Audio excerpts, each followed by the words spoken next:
What's going on, everyone, and welcome to another episode of the Gaming Sanctum podcast. Now, you guys may have noticed we were gone for 2 weeks ish.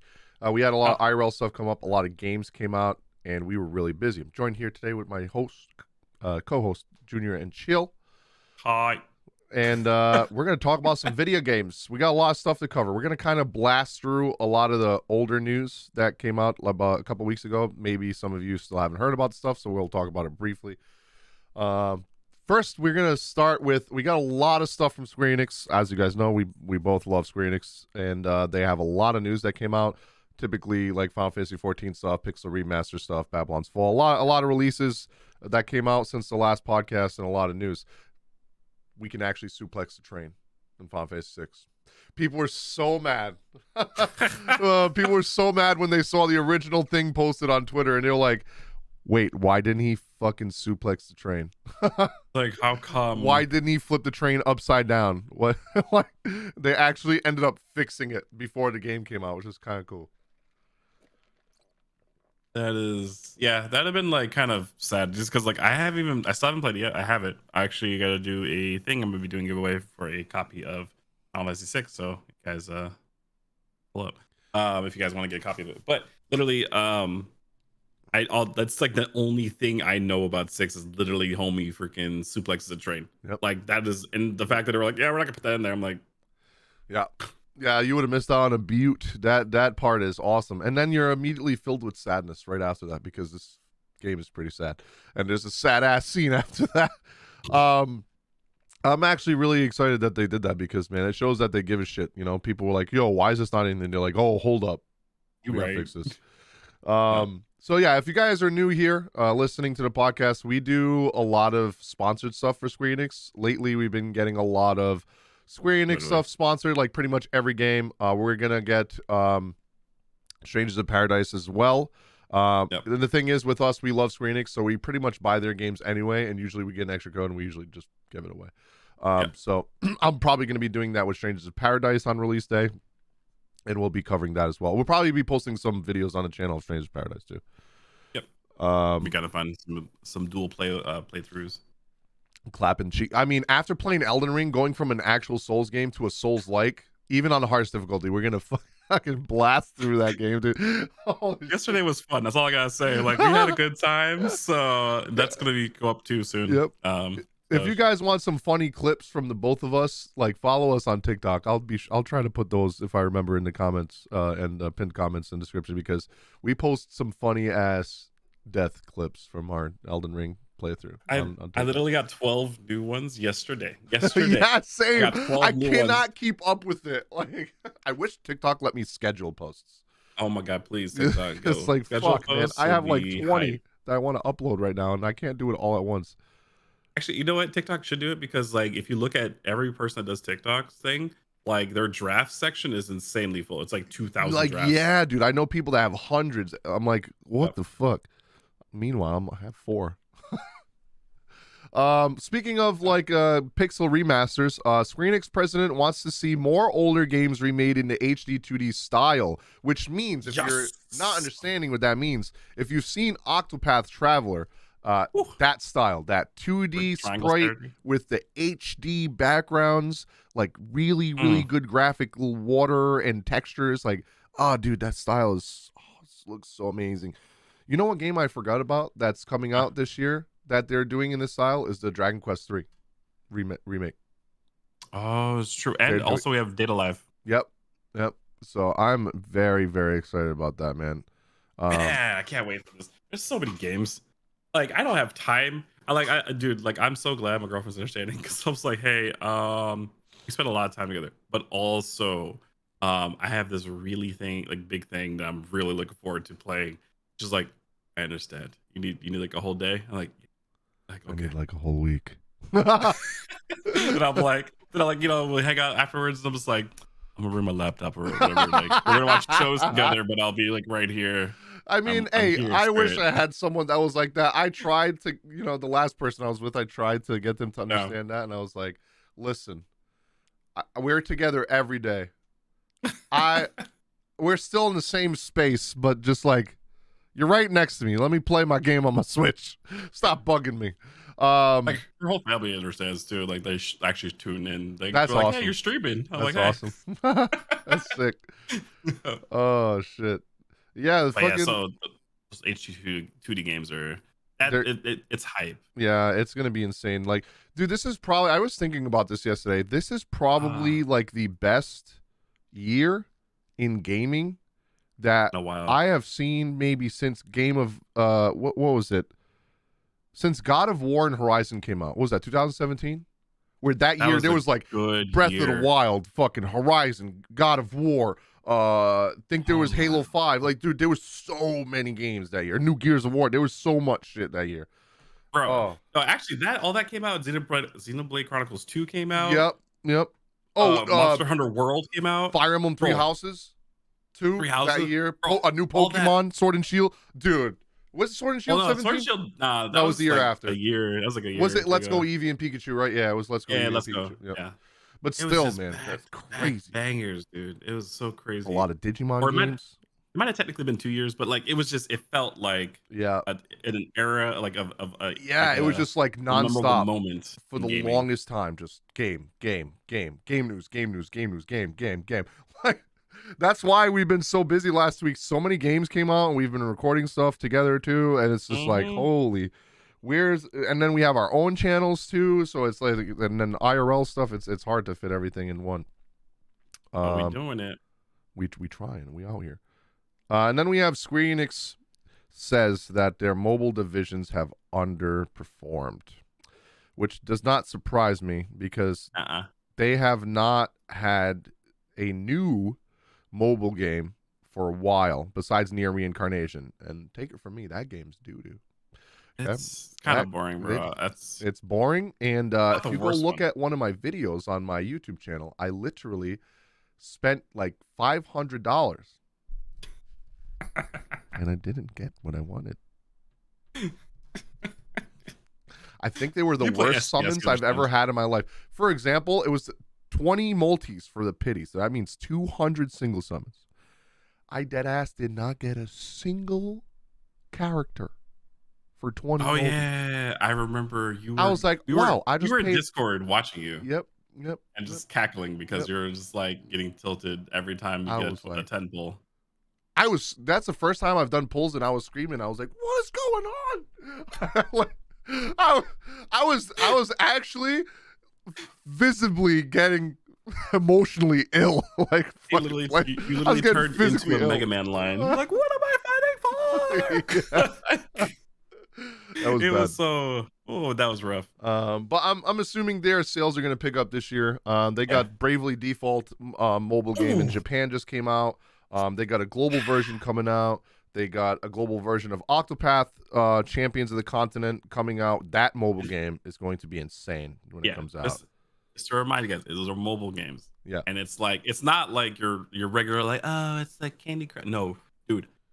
It's a full, like if you had to buy a game plus DLC plus DLC plus DLC and you just got it for free. Yep. Like, it's and you don't have to spend money because these are mainly PvE games, so you can pretty much do everything with the free characters given.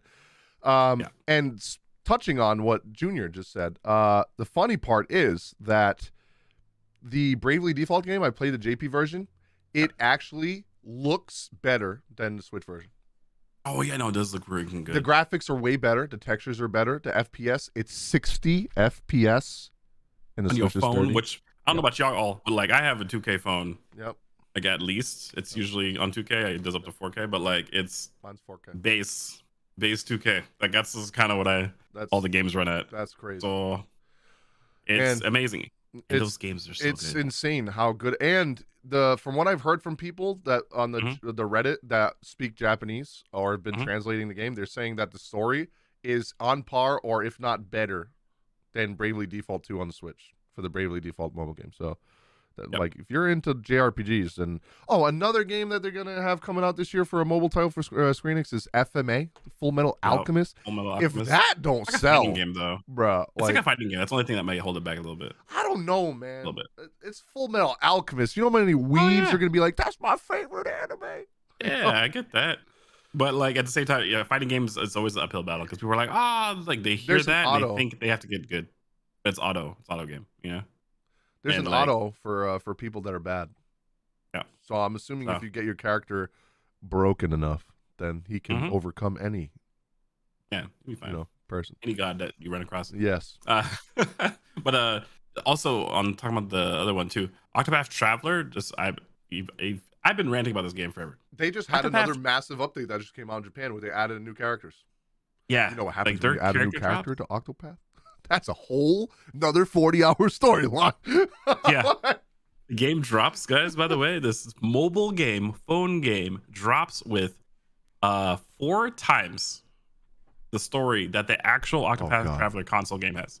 So I don't know about y'all. It took me 80 It sounded hours like to Bethesda get through for a Octopath. second. It took me 80 hours to get through. 4 times the detail. 4 times. Do you have phones? Like, do you have 4 phones? They can do all the story at the same time. 4 times But the detail.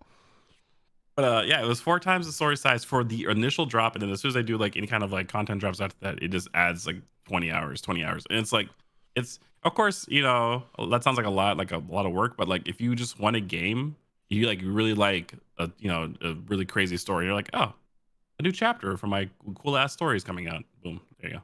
Yep. So these mobile games, I think they're struggling now, kind of, because of the old games. They had like these 8-year-old mobile games. Like fucking the City Opera Omnia is having an anniversary and it's been out for 7 years in Japan and 6 years. Yep. And global, it's like FMB. people's attention spans, man, are not what they used to be. And not to mention, they haven't done much in their mobile games to incentivize people to want to keep playing. It's literally the same old stuff with just a little bit more padding on bosses, make them a little bit spongier. The mechanics aren't any different. They don't add anything new to make the game feel different besides adding more grindy mechanics to give you better weapons. But like the actual fights themselves are still like, hey, use this character, and sit here and fight it for 30 minutes because it has a fuck ton of HP. And that's, it just gets boring after a while. I stopped playing. You guys may know I literally started doing content creation on the City Opera Omnia on YouTube, and after a year, I was like, "This is the same old shit.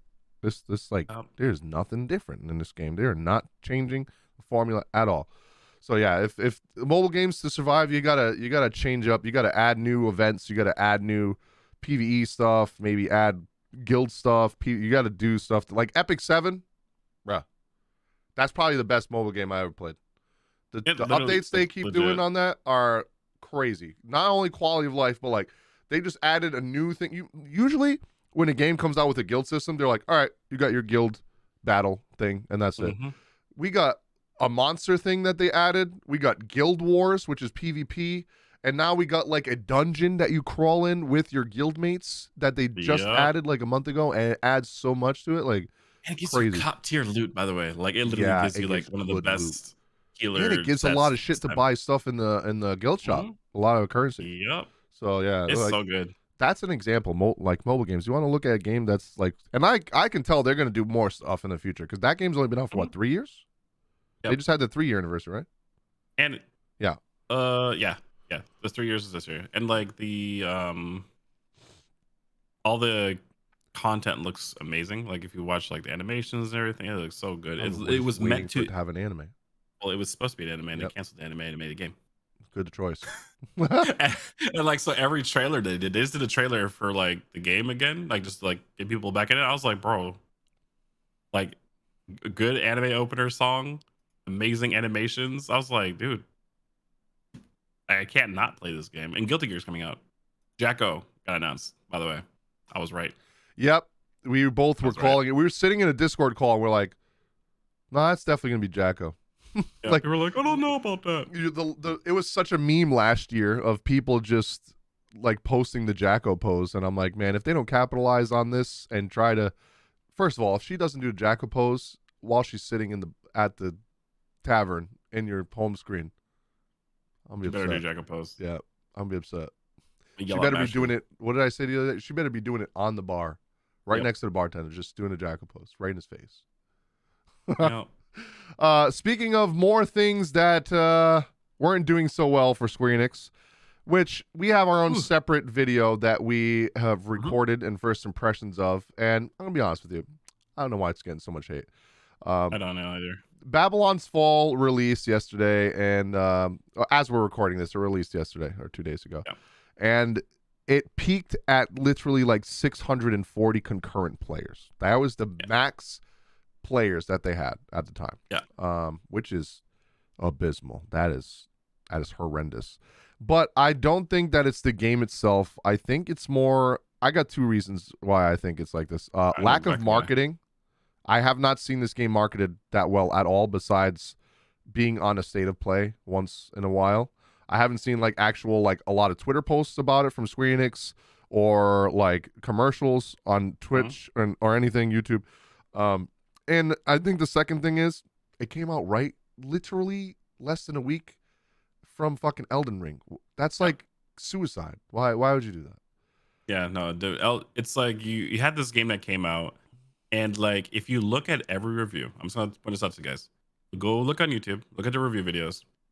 I can tell you that almost every single review video, like 90% of them, all only go to like the first mission, second mission. Like it's literally 1 or 2 missions, and they're like, "Oh, this game sucks." It's true because the first 3 missions are tutorial, and then you have your first boss fight. Oh, that was God. You guys will see. Yeah, I'm gonna edit that. It was a long first impressions video. It's gonna take me a bit to edit it, but I should have it up. God. I'm gonna try to have it up tomorrow night, so Sunday night. If I don't have it up Sunday night, I will upload it Monday or Tuesday. It'll be up this week. Yeah, and it's dude, that fight was like a Dark Souls fight, but with friends and like, but Destiny, right? Just picture a Destiny boss, but like kind of Dark Souls-ish. It was so good. It had like Dark Souls mechanics. The characters, like you're playing a looter shooter, so you have more HP and you can give resistance and stuff like that. So like it's more reasonable. But like I played it twice because I did it myself. Homeboy over here disconnected. I went through the fight. That was one of the issues. Me and him both disconnected one time. The only issue we had, there was no. I will say that it wasn't like we played for like 10 hours and we both only disconnected one time. We played for like an hour and we both disconnected already within an hour. That was pretty bad.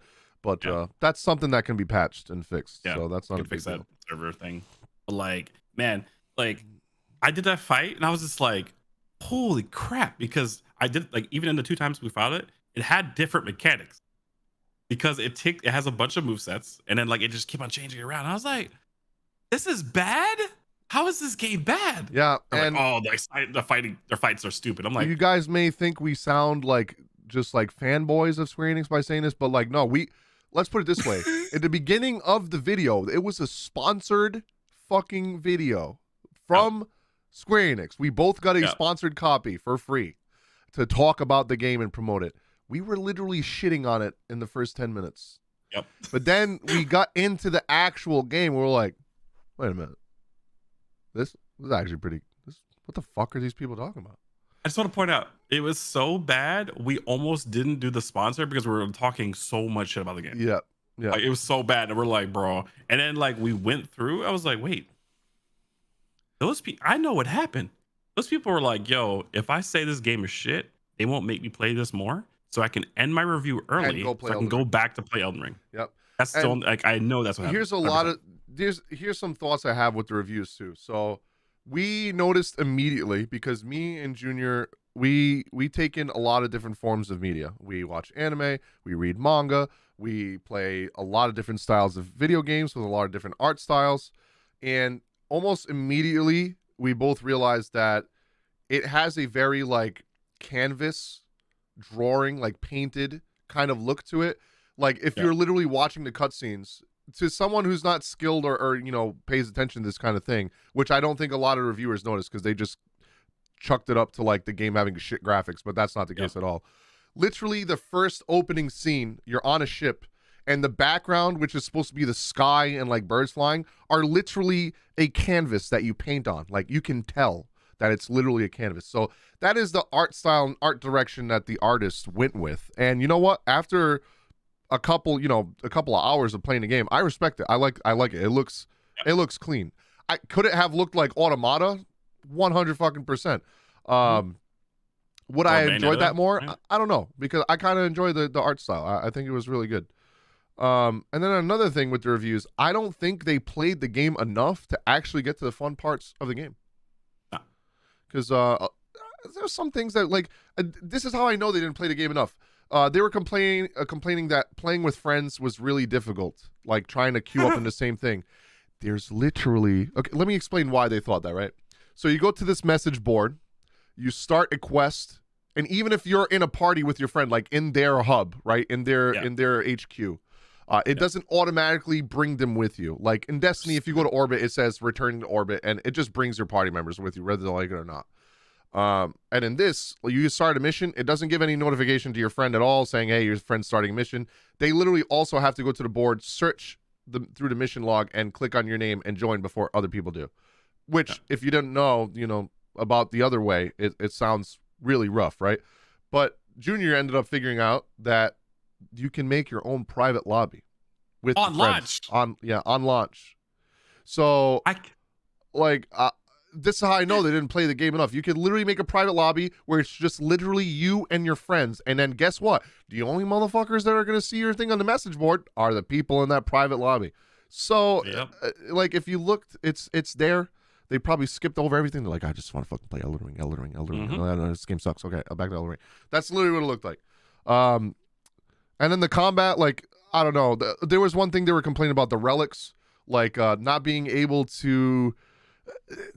I feel like they picked a bunch of people that never played a live service game before. Yeah. Like, they said, when you're doing a mission, you get these things called relics, and it's just like green, blue, purple, legendary, common, like whatever, orange, right? Like Destiny, like The Division, literally like every live service game that you've ever played, Godfall, like literally all of them are like that. And then when you leave the mission, you can turn them all into whatever. They're engrams. You encrypt them and you find out what's in them. I just don't understand. People were complaining about that because they couldn't change their gear mid-mission. Like, no, it locks in your gear before you go on a mission. Why would you be able to open that and it doesn't make any sense? There's like no real need. I get it. Like if you're like, man, I wish I had better gear because I'm an idiot and I didn't do my gear before I started the mission. In like 5 minutes. You could just do it on the next one. It's so fast. This is a game where like I don't have much time, but I can do like 2 daily missions real fast. And you literally hop on that game and you do it in like 5 minutes. And you're like, all right, cool, bet. Yep. Except for that boss fight. Okay. Actually, the second time we did it when there was actually 4 people, it was pretty fast. Yeah. But we had one person. Like we had one person missing. That took like 30 minutes, bro. Like and other people kept dying on you, so it was just you. Yeah, you still got. I was by myself. I was doing myself, bro. Like they both died. I was like, okay. I immediately revived them. We did an in-depth like first impressions and review. You guys will see that on a separate. We don't want to talk about it too long, but like. Long story short, I don't see why it's getting all the hate it is. It's not an amazing game, but it's definitely not a bad game. Probably like I think we ended up rating it like a 7 or a 7.5 out of 10, which is like it's still a decent game. Even if we didn't, 7. I think 7's good. Maybe in the future when they add more stuff, like more maybe because they already said that they're going to do a Nier collab. Junior or Media was like, wait, what? They literally just tweeted about it yesterday. They're gonna have a Nier collab. So, bro, his character's name is to be. Mine's not to be. Yeah. Oh shit. Yeah. So just put it out there. But like, here's my things. Okay, real fast wrap up. You'd be able to sprint and then go to attack. For some reason, that is the one clunky thing about combat to me. Is doesn't make sense why I can sprint and then I have to like stop sprinting to attack and then attack. Yeah. So that's weird, but whatever. I get over it. I play Souls games and Monster Hunter. Like, so you're used to it, yeah. So it's that, and then the other thing is the lobby. Like, if we're in a party, just put us in the damn missions together. Like, that's what I was talking about with him yesterday. If we're in a party already, like if I'm already in his HQ and I start a mission, it should automatically just at least pop something up on his screen says Legion's Gaming has started a mission. Would you like to join? Yes, no, like. Or just fucking put him in the mission. Like, obviously, if I'm joining his HQ, we want to play together. Like, it's like common sense. Like, I don't know why they didn't do that, but yeah, whatever. So it's just those things, and then like, there's something else I complained like it's so small I can't remember. I don't know. It's not like there's nothing. The connection. The connection, baby. I don't know, Yeah, it's it just was like us issues. getting this. Yeah, server issues. Yeah, It's which not even that big. like a the deal. game's not very overly like populated, so the fact that we were Yeah. crashing with it not being a popular game was kind of worrying. Imagine if it was. I feel like there'd be a lot of issues. The battle pass gives you so much stuff, like all the Yeah, gear, yeah, those emotes, body yeah, changes. yep. You can change your character We at any haven't got time. to endgame. Maybe we'll do another. We'll come back to it once we do get to endgame eventually. Because it does seem like we can get to endgame pretty fast, to be honest. Mhm. Like honestly, if me and him sat there for a day and played for 8 hours, we probably could get to the end of the game. Like no, Yeah. like maybe we'll just span it out over a couple of weeks. Wait for them to have the near thing, and because they did say they're going to do events, so there's going to be a near event, which means they could do Final Fantasy stuff. Just saying. Yeah. Just You know, saying. wait, isn't like Bayonetta Platinum Games too? Yep. Yep. Oh, Yep. Damon X Machina. Astral Chains. That Astral game Chain. has the way the mechanics work is like Astral Chains. Yep, pretty much. Yeah. Yeah, that's another thing. Like the when people say the combat felt clunky, I don't know. I think the thing that carries this game for me and why I gave it higher than a 7 is the combat. If it wasn't for the combat being so good, this game would be mid as fuck. I would probably say like this is probably a 4 or 5 out of 10. But the combat carries it so hard. How you dodge, everything is so good. It has that perfect dodge mechanic like Nier has, where it slows down and does like the after image thing when you dude, it feels so satisfying. I don't know. Okay, enough about Babylon's Fall. The video will be up this week. You guys will see it. Now we're gonna get into the juicy stuff for Final Fantasy 14. A lot of stuff got announced for Final Fantasy 14. This motherfucker still hasn't fucking finished. And I haven't started Endwalker. Yeah, he's still in post Shadowbringers, I think, but that's okay. He'll catch up eventually. I just wish it would be faster, so I could do some stuff with him. Some ultimates and some savages. Okay, yeah, I guess I'll take a week and I'll do it. Fun. So here's the thing that I'm just gonna blast through a lot of stuff that they announced at the live letter a couple weeks ago. There was another live letter literally yesterday of me recording this where they announced patch 6.1, which is the next story. They're literally starting the next story for Final Fantasy 14, which is going to be called, if I remember correctly, A New Adventure. Oh, hold on, I'm gonna have to let me go back to their Twitter before I do that. So let me just blast through things that they're doing. So they're doing large-scale updates to the trust system, which is I did an interview with the Night Sky Prince, who's a huge Final Fantasy 14 stan, and he huge Final Fantasy content creator. And me and him were talking about it. We're like, man, you know what would shut up a lot of people that are single-player only Final Fantasy fans that are like, this isn't a mainline fucking Final Fantasy game, so you can't say it's the best story, is put the trust system so that way people can play offline. And literally 2 days after we said that, there was a live letter, and we ended up calling it because they are doing the trust system for every single thing from the Realm Reborn all the way to Endwalker. Obviously, that's not going to be all out at the same time. They're going to do a Realm Reborn first, and then every patch slowly. They said by 7.0 or 7.1, they're going to have trust system throughout the entire game.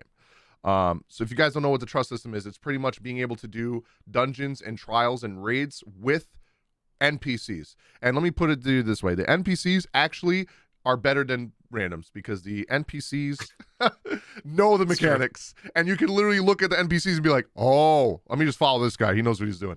Like, it's really easy. Yeah. So have it like on a medium like level of AI, but like it knows mechanics. So it's like it's gonna do most of everything. They won't be adding that to like any ultimates or savages because that's meant to be hard content. You guys want to do that, got to get good. But all main story stuff and side story stuff, that's all gonna have it. Further improvements will be made to some low-level main scenario dungeons and trials. Good because some of those dungeons are slow as fuck and so boring to do when I get on daily roulette.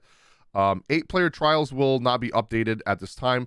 They said it's going to be 7.0 or later. They'll do the 8 person trials, trial fights. Which that is, by the way, the next expansion. Yes. Just so people, because you were like, oh, Seb, what up? That's the next, whatever the next expansion after Endwalker is. Which would be in 2 years from now, probably. Yeah. Yep. So that's gonna be a while. They actually said that they had to move up there. They've been doing it every 2 years, but they did say in this. I don't have the infographic for this, but I do remember him, Yoshi, be talking about it. He said instead of 2 years, it will be 2.5. So it'll be a little bit longer till we see the next expansion because of all the COVID stuff and everything being pushed back. Them waiting on getting assets from other companies because a lot of these companies work with other third-party places. He's dropping Final Fantasy 16. So, yeah, Final Fantasy 16 that they're working on. Yeah.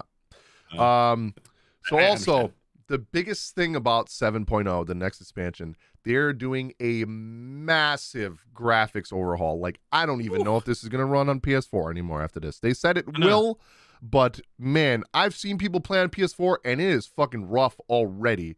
Like, I don't even think you can do raids on PS4. That shit will blow your shit up. Like that, the raids look crazy. You can. So I used to. So here's disclosure. This is how long I've been playing Final Fantasy 14. I started on PC on 1.0. I played raids. I went through the original coils on PS3. Yep. I did that. Okay, I was that person. I PS3'd my original coil raids, and then I switched over to PC, and I was like, okay, never going back. No. And then they sunset the PS3 version and added PS4. You transfer everything over, and then they also added PS5 now.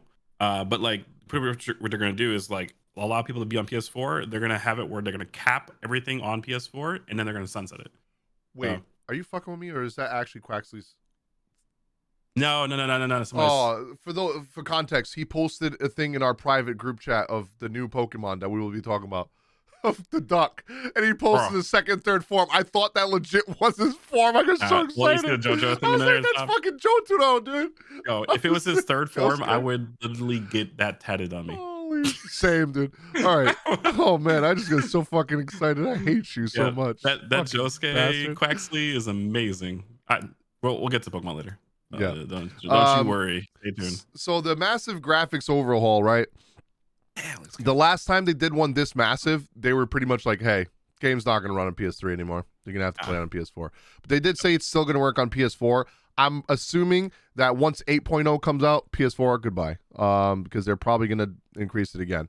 So not only are they increasing graphics on the new areas, they're going through the entire game. They're doing NPCs. You know the NPCs that you're like, damn, their hair looks awful. They're doing all of that.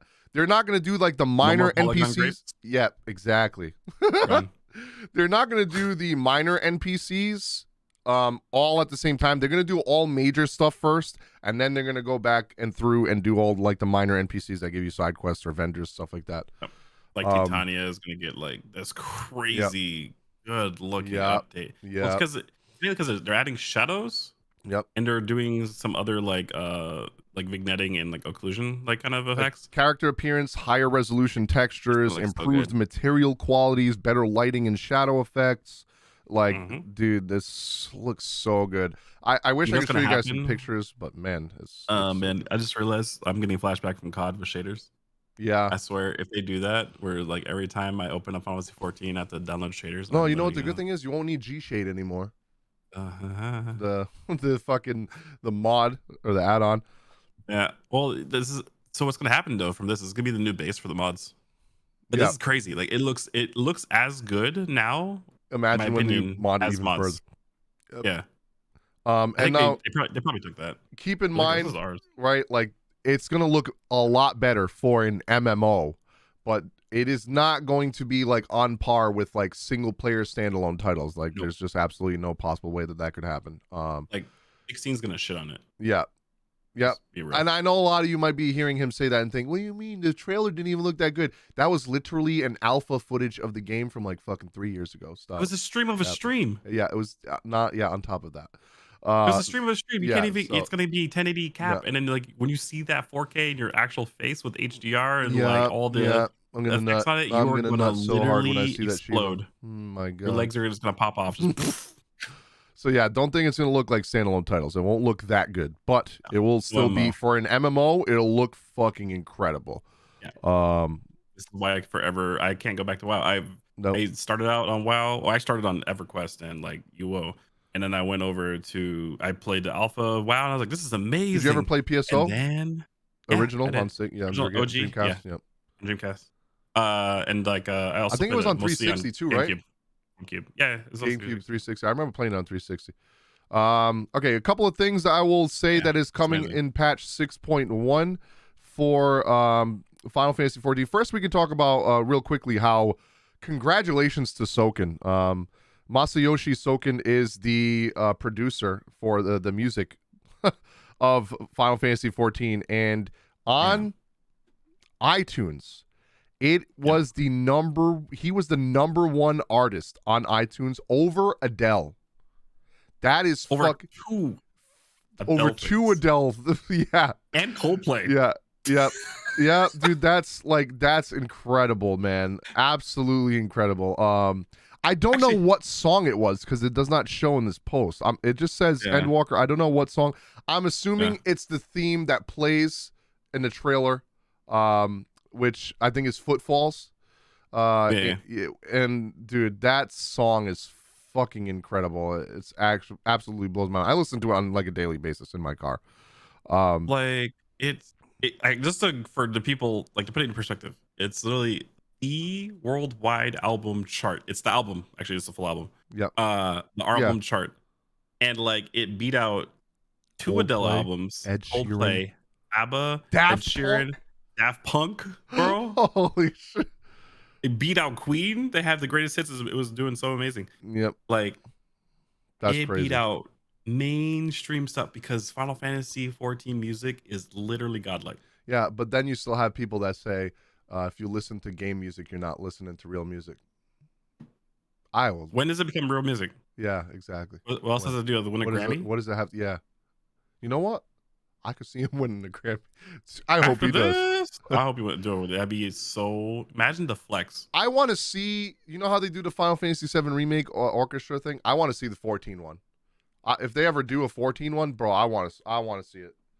Actually, a couple of mainstream artists. I'm not gonna mention their names. Gotta talk to them and whatever. Yeah. Like mainstream artists that I know, producers that have won or been nominated for Grammys, actually produce video game music. A lot of guys don't know that. They'd make so like I don't know if you're like, well, this is not real music. Literally mainstream, like you go to their concerts because you're very excited to go see them. They make video game music. Yep. They just sell it to. And a lot of them got started because of how much they loved music from the video games. Like, well, it's big. It's a big thing too because video game companies, by the way, for people who are interested in music stuff, pay more than any other company. Yep. Like video games pay it's weird. Video games for some reason pays like the developers, like regular, like the programmers and stuff like that, very little, depending on what they do. Yep. Unless you're a graphics engine person, then you get paid like literally like $80-something an hour at least. It's like the starting. So you have that, and then versus like for some reason the music they pay like out the ass, like just straight up like, hey, music, boom, boom, boom, like crazy. Which I can understand why, because like another thing that we forgot to talk about, Babylon's Fall. I'll just touch on it quickly. The music in that game is fucking phenomenal. We do, yeah. We got sent the deluxe edition from Square, so we have the digital soundtrack. Man, the soundtrack in that game, you guys don't understand, man. Like, if you don't really listen to music in video games makes the experience so much better. Like, how can I put an example for this? Y'all ever read a manga, right?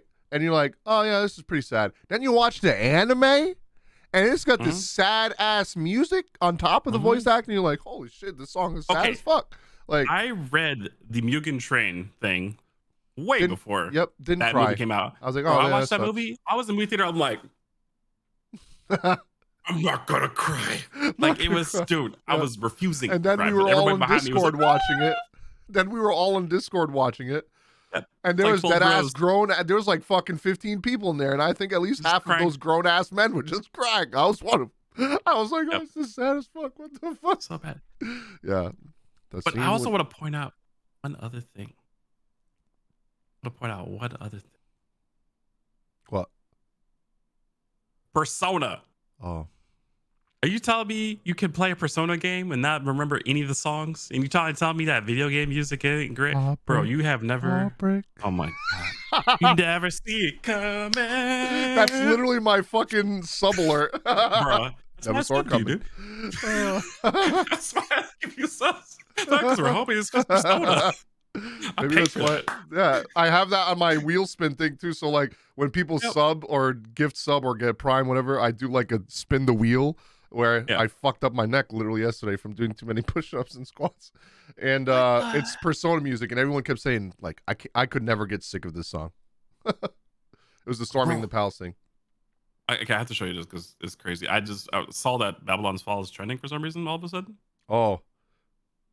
Positively, by the way. Look at this video.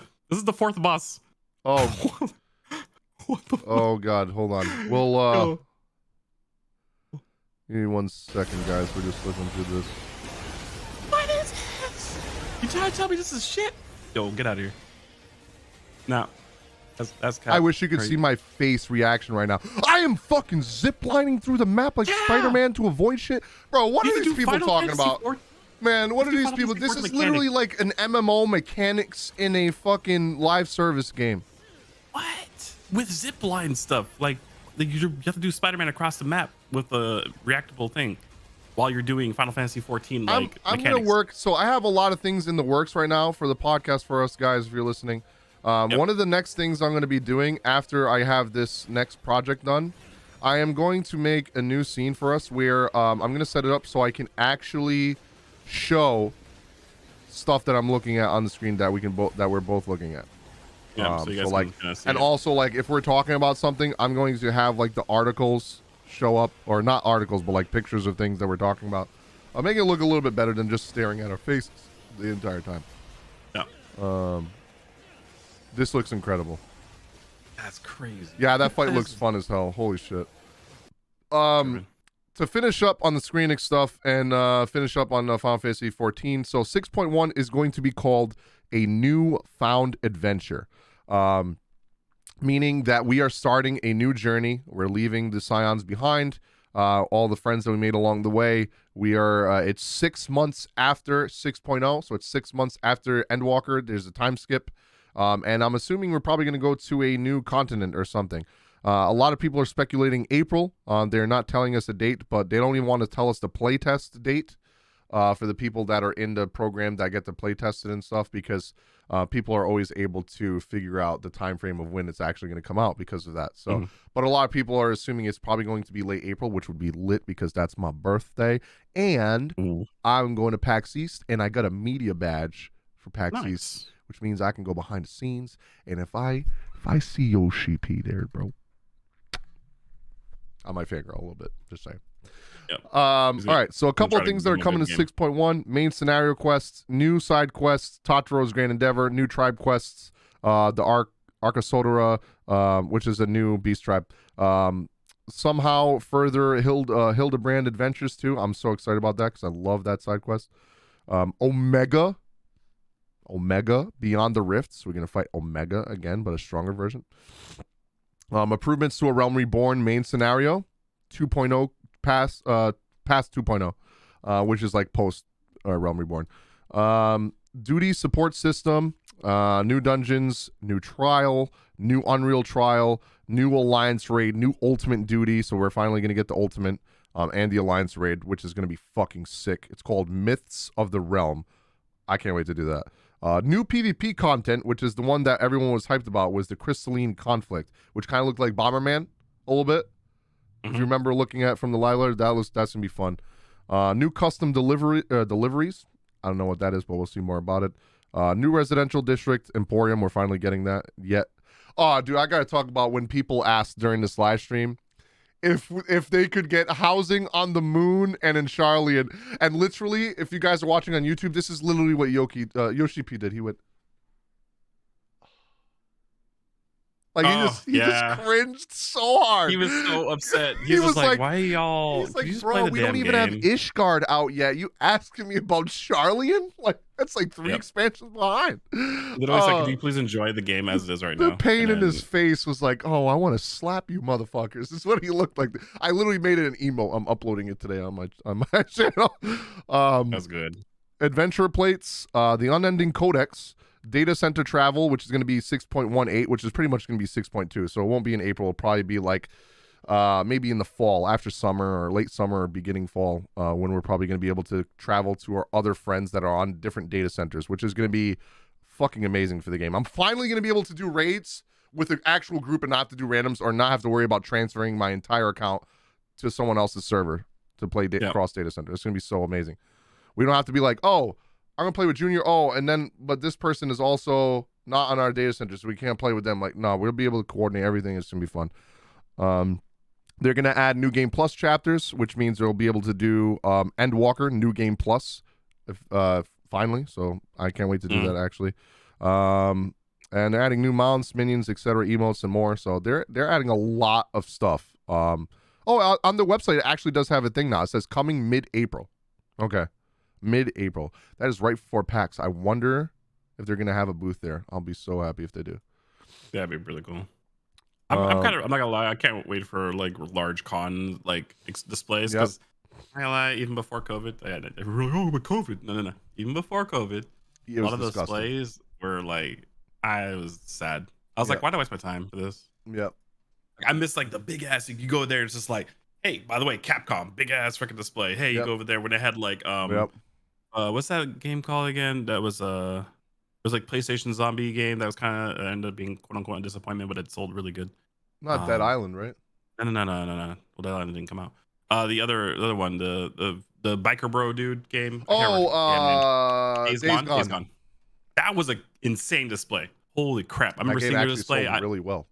Yeah, no, but Sony was a disappointment. Yeah, but it sold better than most games. Yep. But so I put it out, and I remember I got to talk to the producer. I got to talk to like the team because they were all there. I got to talk to them about the game. I was like, dude, this is a cool experience. You know what I'm saying? Like that makes you want to go to a con. Yep. Then you go to like other booths where it's like, hi, here's our thing. We got like when I saw Jump Force was literally dude, I was like so excited for that. And it was a red rope. Yep. It was a TV, an Xbox, and that was it. Little you sat there and you played game. I was like, this is the most disappointing shit. Yep. What the fuck kind of booth is this? Yep. And the game came out the way it did, and I was like, the best thing that happened to me last con I went, the big con I went was PAX East before COVID. Literally while COVID was getting like starting to become like there's people there in hazmat suits. Like I'm dead ass. I literally took a picture of someone in front of me. I was like, is this guy serious? He had paper bags on his boots and like everything. Like he was fully geared up, waiting in line to get on the back of a fucking Harvey Daytona from Final Fantasy VII Remake. Like, I'm like, motherfucker, you're gonna get on there like that? That's how you want to take that picture to remember for a lifetime? Yeah, hazmat suit. All right, dude. But yeah, that's probably the last con I went to that was awesome. I got to meet a lot of Square Enix people, which, by the way, if you're a content creator, you should be going to these things. You should have cards, and you should be going to these things because the reason I get so much Square Enix stuff now and know so many people in Square Enix is because I met a lot of people that work at Square Enix at these events. I ended up meeting the senior community director for which means he handles all of the like community pages for Square Enix. Like he's literally the head. I ended up meeting him. I met someone that works at Square Enix and Epic Games as well now. If you go to these events and you're a content creator, 100% you should be going to these events and network.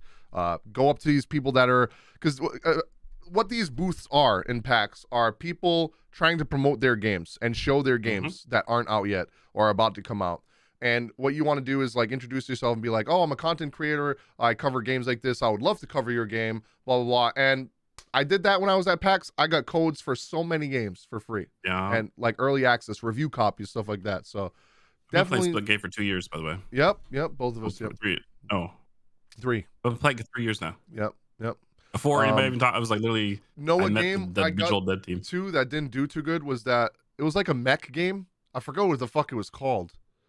It kind of looked like Titanfall, but like not as good. They gave me a code. And then that DJ game. I forgot what it was called too, where you could like mix and match songs together and stuff. Got a code for that. Shapes was amazing. Yep. I remember Beats and Shapes. I remember talking to Mage Quit. I remember talking. I had beers and tacos with a couple of devs, and I nonstop get codes. Yep. You know? And my favorite thing was meeting indie devs. I met so many indie devs for JRPGs and stuff. Dude, so it's such a good opportunity. Definitely pro tip for anybody that's a content creator. If like TwitchCon, I'm going to TwitchCon this year, right? So I'm telling you right now my schedule. I'm going to TwitchCon. Airbnb. I got a hotel already. Oh, damn. I'm saying in the yeah. I'm already in the hotel. God damn it, motherfucker. We could have got a room. Wait, is your girl coming with you? Yeah. Okay, never mind. I don't want to be in the Yeah. room. With you I must say. I was like, I'm gonna be fucking my putting girl, my man. goddamn fucking pillow over my ears all night, dude. God shit. You know it. so Good. the first day I'll go there, I'll probably hang out and see, like, just look at it to kind of scope out the place. Sounds all weird, but like I'm gonna scope out the place, just kind of see what's there. And literally the first full day of the con, I am going to, no, I don't give a shit. I'm sorry if you see me, say hi, what's up, give me a hug, picture, whatever. I'm going to fuck. I'm literally going from booth to booth to booth. I'm going there to work. Yep. I can hang out and just have a good time. Let's go. It's always in California, so everybody's like, "Oh, let's go smoke a bunch of weed," whatever. But like, that's cool if you're a fan. You can do that after the con closes. You can do that at nighttime. Like what when they have the Twitch parties for partner parties or whatever. Then you can do. Then that's when you hang out. But during, nah, I am 100%, bro. I'm gonna leech like a motherfucker. I don't even care. If I see Miskiff streaming, I'm gonna go up to the stream and be like, bro, your content sucks. No, I was on Amaranth stream in 2019. I was just like, yo, what? When she was like in the Fortnite. She was on in the Fortnite booth. Yeah. And she was like riding on the train. I was just like, yo, what the fuck are you doing? And now she's out here to ride that. And she's like, wait, watch out for me. I was like, okay. I'm just like, and now she's out here selling farts. Damn, dude. Selling farts, easy. Fucking but like, Rich opened it up on stream, dude. I almost died laughing. Oh god. He's like, I didn't think there was actually gonna be a fart in there. I was like, bro, she probably fucking sprayed that fart fucking spray in there, you dummy. Yeah, it's like, shh. Yep. But like, that's the thing. You go there, you work, and you meet up with all these developers, and then you go from there. Yep. And like, you know what I'm saying? I'm getting emails from people like, hey, I met you at TwitchCon in 2018, and we're going through our list, and a lot of the content creators, they quit. And are you still doing it? I'm like, yeah, I'm still doing stuff. They're like, oh, great. Here's a bunch of games. I got like 15 games for free. I was like, okay. Yep. It's lit. I haven't paid for games this whole last dude. 8 That's months. what I've been loving about this month. I haven't paid for a fucking new game in like. This was the last time I paid for a game. I don't remember. I remember. This is nice. I like this. Yeah. So that's just a pro tip for that. So definitely make sure you guys do that. But another cool pro tip though, by the way. If you check your email. I don't know if you guys are trying to get a Steam Deck, but check your damn email and see if you got the email to be able to order it. Yep. Because you can play Final Fantasy 14 on it. Yep. Final Fantasy 14 runs on Steam Deck. There's Elden Ring too. A clip. No, there's not a clip. There's a 23-minute video of someone doing 23 minutes of gameplay, and I watched the whole thing. There was not a single drop frame. Not a single drop frame. 30 FPS. It looked like 30 to 60. I think that was 60 FPS.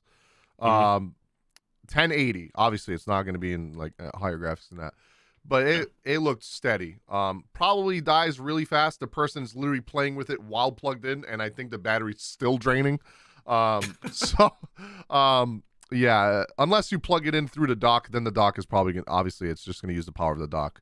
But having it plugged in like that, you probably get like an hour and a half out of that. And yeah, Elden Ring does play on Steam Deck. One thing I want to talk about right before we finish, I know we already talked about screening stuff and stuff, but this is one little Sony thing I want to talk about. Someone posted, I remember we talked about once how we played a remake through remote play on the Vita, and the Vita's fucking amazing. There's people playing Elden Ring through remote play on the fucking Vita. On the fucking Vita. Switch. Bruh. On the Vita. And all the mapping is perfect. Yeah. It's like, what the fuck, dude? It has gyros. It has touchscreen on front and back. All the people that talk shit about the Vita, man, that fucking shit was ahead of its time, bro. I'm so mad that they dropped that. It could have been such an amazing... It could have been the Steam Deck. It could have been the Steam Deck. We didn't need a Steam Deck. Steam Deck still doesn't have mobile service. Yep. And Vita did. Vita fucking did 5G, bro. I have a Sim. Yep. I have a Sim shipping my Vita, bro. I can just go play whatever. One problem they are having with the Steam Decks, though, which I think we already knew that this was going to happen. Steam Decks are experiencing, stick drift. So why, when I saw it was all one console and not detachable, a part of me was happy, but then immediately I was like, wait, What if the controller has stick drift? I'm literally going to have to send in the entire system to be fixed just so I can get the fucking things fixed, which is awful. At least with the Switch, speaking of, these things are way better than the actual fucking Switch controllers, all right? If you ever get plug that real fast, I want that. This is called a, shit, I forgot what it's called. Damn it. Good plug. Binbok. Okay. It's called Binbok, and it has its own, like, RGB lighting, as you can see. Oh, I just fucked up all my shit. But yeah, it has its own RGB lighting that you can customize, has back buttons, way better than, and it's cheaper. It's half the price of an actual Joy-Con, which is $80 for a Joy-Con, by the way, for both of them. And that's it's 40. called BINBOK. Yep. You can go to binbok.com, or you can go to Amazon, or you can go to GameStop. I got it in 2 days on Amazon. It is at GameStop. My friend that works at GameStop actually is the one that recommended that to me. So, also, if you go onto their actual website, they have a bunch of customizable versions of it. Like they have the clear plastic ones. They got like the different color RGB lighting. You can get the white, a black one, like all different types. It's pretty. I'm looking at the site right now. It looks fucking nice. And I haven't even bought it yet. I haven't had any stick drift issues. My friend that's worked at GameStop says he gets a Joy-Con coming in at least every day, or more than one issues of people being really mad and yelling at him. And he has sold that for over a year, and not a single person has come back for that. So that's the one thing I hate. I hate that the Switch, the Joy-Con suck, but at least if they break, like, you can just detach them and send them in, and you still have your console. You can use your Pro Controller, you can use backups that you have. But with the Steam Deck, having to send in, have you ever sent in a console before? It is not, it's not fast. All right.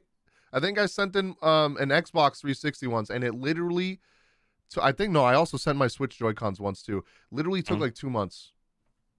I was like, bro, imagine not playing my console for 2 months that I paid for. Like, fucking awful.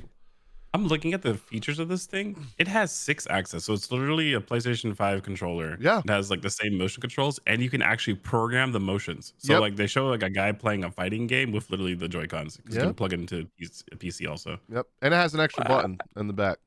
Yep, that you can bind to anything. It's actually insane. Actually looks really good.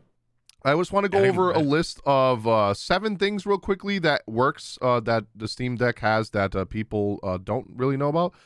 You can use OBS and live stream from the Steam Deck. So that means you can use OBS on your Steam Deck and use that as a streaming PC.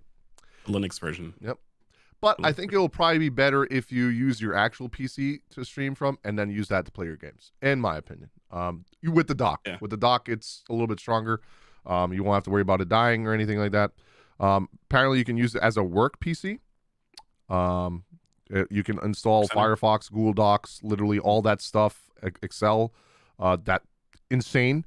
A lot of games that should work don't, apparently. Destiny 2 and Lost Ark did not run on the machines at launch. Neither did Apex. This is all from IGN, by the way. But I guess it's stuff that they're working on, because it says review in progress. So they probably have told them we're going to make them work in the future. They just don't work right now. And apparently it's not hard to modify. We've already seen people post videos of how to get emulator on your Steam Deck. And Nintendo is going out of their way to make sure that they block every single video and take down every single video that does that. It's okay. We also will be doing a video on that. I don't know if we'll put on YouTube. We'll find some, maybe in Discord. Right? You guys will. Patreon. Because you know what, Nintendo? It's been fucking years. Where the fuck is my Super Mario and 7 Stars, huh? Where is it? That's a cool game and all, but where's my Battle Network? Yeah. Where's my 3DS games? Where's why is there not a backwards compatibility? Why do I have to fucking wait for you to keep releasing expansion packs and pay more money for your monthly service? Just give me the fucking games, or I'm gonna emulate them. Somebody pay, it was like $7 for like an old game. Oh, and apparently you can dual boot Windows and Linux at the same time, but not SteamOS. So yeah, that makes sense. It's a Linux thing. Yep. Yeah. You can make it a portable media center, obviously, with a micro SSD, so you can use Spotify, all this shit, YouTube, all that crap, Twitch. Apparently, the last thing that's on this list is you can become an elite hacker with it. Why IGN is telling people this, I don't fucking know. What's wrong with y'all? What's wrong with y'all? I'm not even gonna finish reading that. I'm gonna As hope someone it's a that got meme. hacked before, I'm not reading that. Fuck you. I'm not reading that. I'm not reading that. Yeah. Let me see here. The next thing that we can talk about is since we're on the Steam Deck topic, Valve, which is Steam, more than happy to help Microsoft bring PC Game Pass on Steam. Yeah. I would actually be so happy if they did that because I would get so many games for free and I'd actually have them in my Steam library. You know how many times I forget that I have a Microsoft store on my fucking PC? I never Literally all the time. I'd never No, leave that shit. it launches every time I open my computer, but I always like close it and I forget about it exists. Same. Yep. Like, same. why are you popping up on me? Go away. Like, get out of my face. Literally. Yeah. So if they do that, man, there's the Game Pass is crazy because like we love PlayStation here, but the Game Pass is insane. You got Back 4 Blood. Sorry, allergies. Yeah. It's allergy season. Back 4 Blood we got for free. Halo for free. Dude, there's so many games that have been coming out, like brand new games that are on free on Game Pass. And like I saved my friends, me and Junior both saved so many people so much money from like, hey, Game Pass is $5. You can get this $60 game for $5, and it comes with a free trial. And they literally get brand new games, So if they come to Steam, yep, Discord Nitro does give out free. I actually still have it sitting there, 3 months worth of Xbox Game Pass. I haven't redeemed it yet, and YouTube, I think, Red, or Premium. Let me see. Do we have anything else on? Oh, the last thing for Steam Deck. Yeah. Oh, we already talked about that. They blocked how to emulate Nintendo games. Interesting news with Nintendo. You guys remember the NVIDIA leaks a while back that leaked Final Fantasy IX remake and all that stuff? So NVIDIA is the ones that created the software for the Switch. They developed the NVIDIA software for Switch, and it's coded as in the code, right? It's coded as NVN. And in this data leak, because there was another ransomware attack, and NVIDIA was attacked again, and they have more leaks, more information. NVN2 is showing up in their list of coding in a new software. So that probably means a lot of people are speculating that that's going to be a Nintendo Switch 2, and perfect timing with Pokemon Scarlet and Violet just being announced for holiday of this year. I'm assuming that we're probably going to see, if it is a new Switch, we're going to see it launch simultaneously with that new Pokemon game. Possibly collector's editions with like they did with Sword and Shield. Pokemon Violet has its own. Pokemon Scarlet. I just hope that they're better than Sword and Shield's worse. I'm also hoping that that's the scenario. That's the best case scenario. The worst case scenario, in my opinion, would be like they would launch Pokemon Scarlet and Violet, Switch after, and then the Switch afterwards, and then have like an updated version of the game. Like, I hope they just do it smart. Yeah, because to be honest, like I was talking to Junior about this before. While Scarlet and Violet do look like a better Pokemon game than Legends, it not by much. Like just the fact like that it a has crazy textures. difference for something being a new system. Like it doesn't look that great. Like the fans in the fucking trailer were like 10 FPS. So I was already seeing FPS shit, and I'm like, even yesterday we were playing the Kirby demo, and I know Kirby looks beautiful, but there's like a distance drawback that if you're far enough, everything is like 5 FPS. Like remember that thing we talked about in Arceus? I saw of the bird flapping like Duck Hunt. Literally what it looks like in Kirby too, and it's like, bro, why? How did Breath of the Wild do it right and Xenoblade and y'all can't? I don't understand. Those are open world games. I don't know. I don't get it. So I hope the Switch, whatever the new Nintendo product is, I hope it does come out. I'm fairly certain it's going to be a mobile product, but like I'm just gonna say this again, man. Make it like where it's updatable. Make it like a thing where like I could buy. I don't care if I have to buy a couple of pieces, or make it like, hey, here's the bundled version and here's the piece by piece version. And by the way, these are the pieces that you can upgrade later. Yep. I'd be fine with that. I'm completely fine. Like, because when you have a new graphics like milestone that happens for everybody, you guys can update it and boom, everybody's happy. Like And since I touched on Pokemon Scarlet and Violet, well, last thing about Kirby, we both played the shit out of the demo last night. We played through it like 2 or 3 times. It's so fun. Unfortunately, it looks like it's only local co-op. We were gonna try to film something together and play it together, but it's only local co-op, I guess. But dude, the game's fun. Holy shit, it's fun as fuck. This is a day one purchase for me. I'm purchasing it day one. I think I'm gonna pre-order it today. Yeah, I'm gonna pre-order it today. It's amazing. And then we got Pokemon Scarlet and Violet that did get announced. The new Pokemon, in my opinion, are the best looking starter types we've seen in a very long time. I haven't seen it where I can't figure out exactly which starter. I have an idea. I think I might get a deck. I'm just gonna go with it. I'm a Sirfetch'd fan. Yes, so dude. Obviously, I'm gonna go with the duck. Probably. Not to mention the hairdo just seems like Josuke from fucking JoJo. He gives me JoJo's vibes, dude. Yeah. If that thing that you posted in Discord is anything similar to what he looked like, I will be, bruh. I will lose my shit. I will be so excited, dude. Holy shit!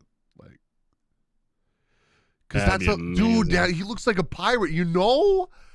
Dude, bro, that actually makes sense, bro. Holy shit. I wonder what he would be. Maybe water fighting?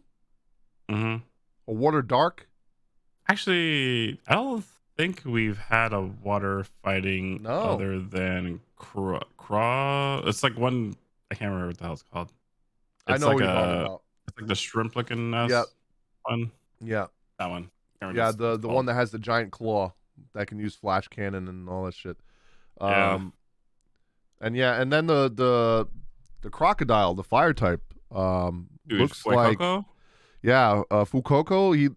I think he's either going to be dragon fire or he's going to be grass fire. I don't think there's dragon starter to be kind of nuts. That would be sick, right? They've never done that, and they've never done grass fire without a mega. Yeah, because I'm thinking about it. A lot of people are like, oh, why would you think that would be grass, bro? He has the leaf coming out of his head. He's literally an apple. Actually, if you look at it, he's actually an apple. That's why I said when I watched the trailer, it reminded me of the apple Pokemon from Sword and Shield that transforms into the dragon apple. I forgot the name of that Pokemon. But Applin, yeah. And dude, grass fire would be kind of lit if it was. Sprigatito. It has literally no weaknesses except for flying. Right? Yeah. Flying, water's not good against it. Ice is not good against it because of the fire. And then water's not good because it's against the grass. Ground isn't good against it because grass. Like, flying's like the only thing. Fire isn't good against it because it's also fire. Wait, is this fire? Is a fire grass cat? What? You said Sprigatito is a fire grass? No, I'm saying that if Coco was Fake Coco was fire grass. Oh, okay, yeah. He's a fire starter. Like, if he was, that would be. I don't think that. Actually, ice. I think ice. No, because ice isn't good against fire. Oh, I think ice is. No, it's not very effective against fire. Oh, Mo, you're looking at the chart again. Yeah, he's like, I did this the other day. I was like, bro, literally only flying. That's crazy. Rock. Wait, is rock? No, rock. It's only ground, and ground isn't good against grass. So yeah, dude, flying is literally its only weakness. That is probably the best combination. If it's fire, grass, what? Dragon. Yeah, dragon would be the answer. Wait, what is other answer? What? Dragon's not super effective against grass or fire. He's like, fuck, I can't find anything. I literally did this the other day. Oh yeah. I was like, this would be the best combination. This would be the best starter ever if it was fire grass. Yeah. Actually, yeah, you're right. Never mind. Yeah, it'd be kind of weird if they made it fire grass though, because there's a, grass Pokemon. And it makes Sprigatito kind of like useless. Yes. I don't know. This is kind of cool. I do like the starters cat, look awesome. The weed cat looks like it'd probably be grass dark or something. So we got a wee cat, we got a chunky boy, and a JoJo character for starters. Like, come on. Like, you just won. They are the best starting lineup that we've seen in a while. I'm gonna get Scarlet. I'm getting Violet. Yeah, I already said it's a solid. But also, by the way, well, I think they said that they're not making it where. Oh, never mind. Yeah, we need to trade. But the versions, like, I don't know. Here's my prediction. It's gonna have some kind of Pokemon Cabaret minigame. I think so too, because the location is based off of Spain. Yep. So, but also the design of it, if you look at it, it looks like a cabaret. Yep, it does. Yep. It does. Which is not, it's different from the shipping. grass Okay. looks better. Like the graphics do look better. The draw distance looks better. A lot better than the trailers. Like, let's put it this way: people are like, oh, why are you excited about this if you were so not excited about Arceus? The first impressions I'm getting from this fucking trailer are way better than what I got from Arceus. Yep. I saw Arceus and I was like, this game looks like it's in an alpha.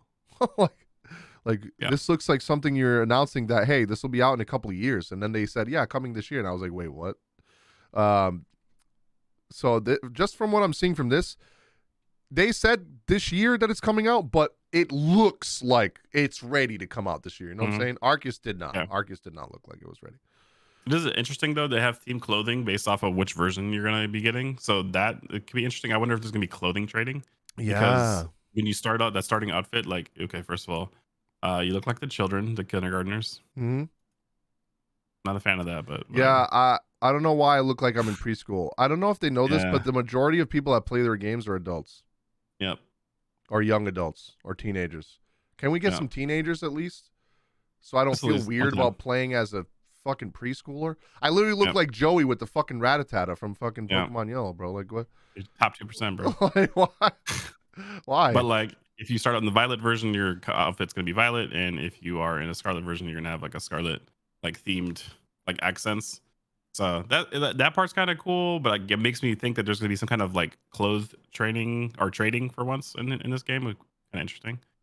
And I also wonder if there's I kind of want to see just one time, just for fashion sense. What if your clothing that you wear as a trainer affected your Pokemon stuff in a way? That'd be sick. Is it another way to do like a different also kind of thing? What do you think that they would do? So like every new gen so far has had like some new cool thing. They've had Megas, they've had Gigantamax. Yeah. Do you think they're gonna have a new thing here? That would be the thing, I think. Yeah. And personally, if they did like some kind of clothing thing, you're like, oh shit, I got this. You have to get like the special clothes. Bro, to get, like, I want to be like fucking Mirror B, dude, and just fucking dancing with my. I want something fun. I want it to be fun. I need it to be like entertaining. Like this for whatever the gimmick is. I hope it's entertaining in some kind of way. Yeah, but also competitive. Let's put it this way: the story that like stories, Arceus is just uninteresting to me. I'm sorry.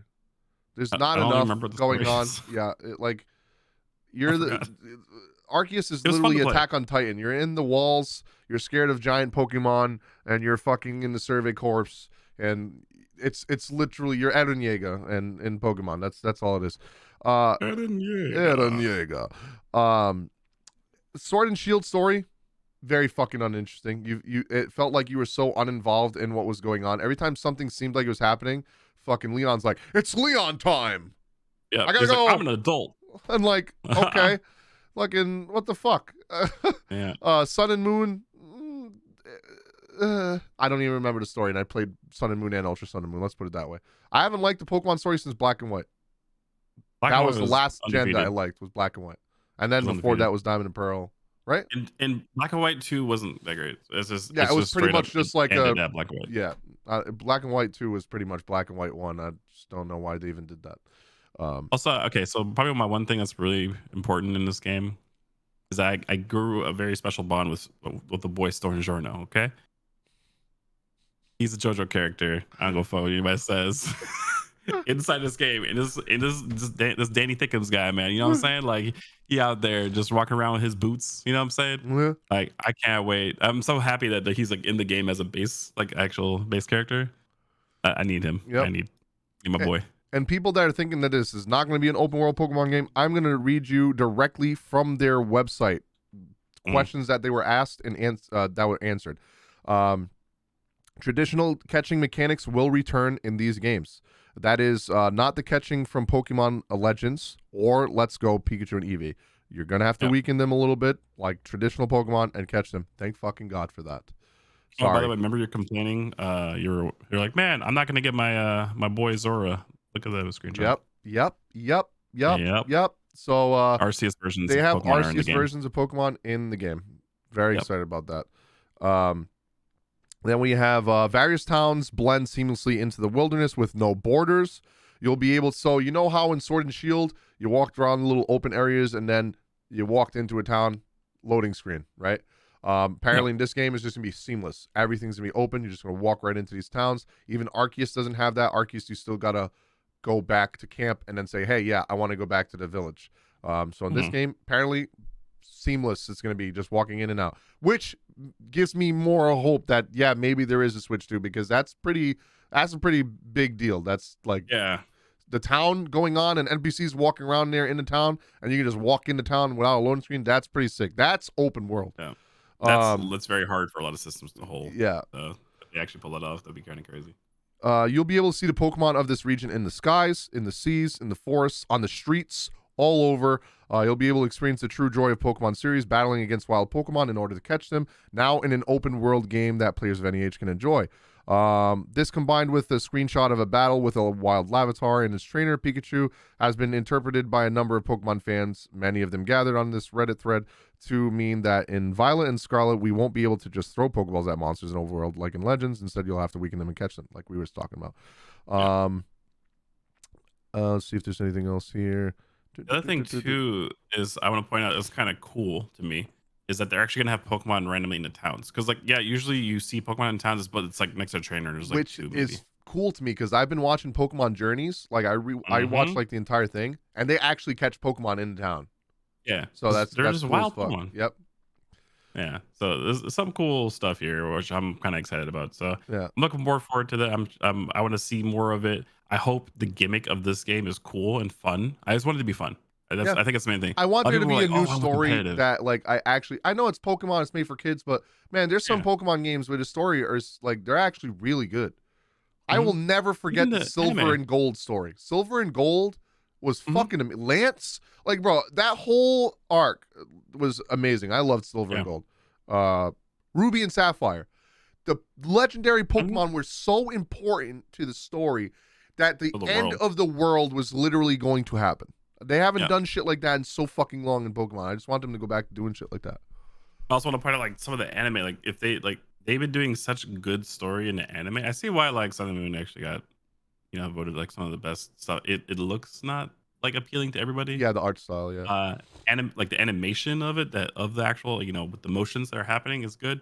The story is great in it. It's just that, like, it's not appealing to me. I don't like how it looks. I don't like how Ash looks like. Nope. Like, I just don't like it. But it's just, but they, they've been doing so much better with the stories. I'm like, please do that in the games too, because that's gonna be like, man, people are gonna be like, wow, I need to get this. Like, what I'm saying? That's kind of the big thing. So I hope they integrate the bank into it really good. They have a fun mechanic, and I hope that the story is actually pretty. Oh, by the way, it is. Pokemon Home does work with Arceus now. Okay, cool. Yep. So you can trade your alpha Pokemon, but they don't stay alpha, obviously. Yeah, I mean they're probably gonna have the alpha IVs. Yes. Wait, what's gonna happen? They're gonna get assigned IVs now. Oh, that's gonna be weird because there's not regular IVs in that game. I think it's just going to give you base shit. Well, so there is IVs though, because you can feed them that food to max out their stats.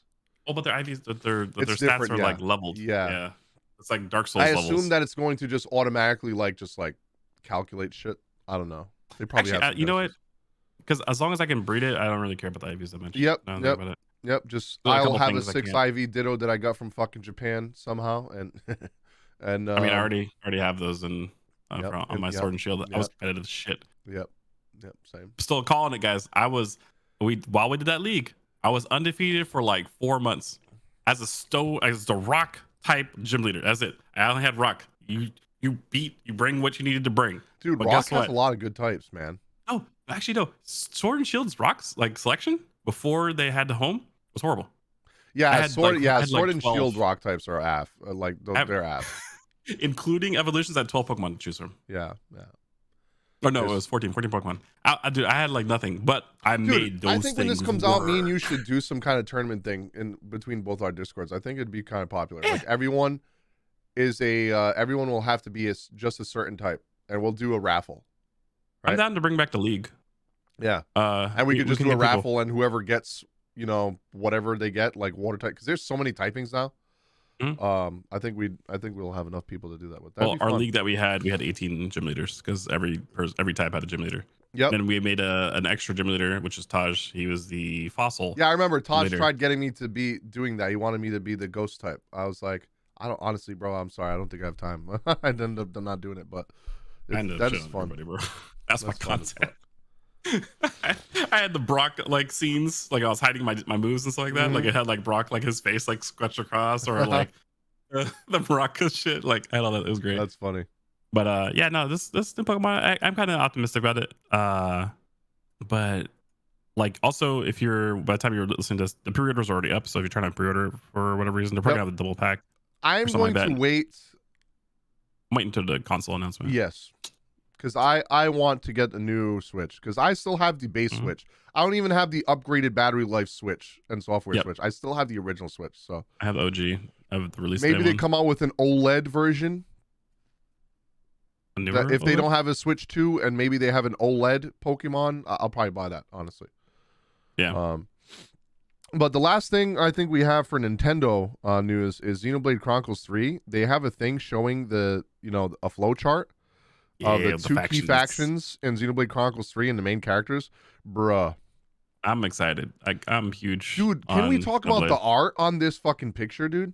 I know. It's Like, amazing. holy shit. It looks so I beautiful. Holy shit.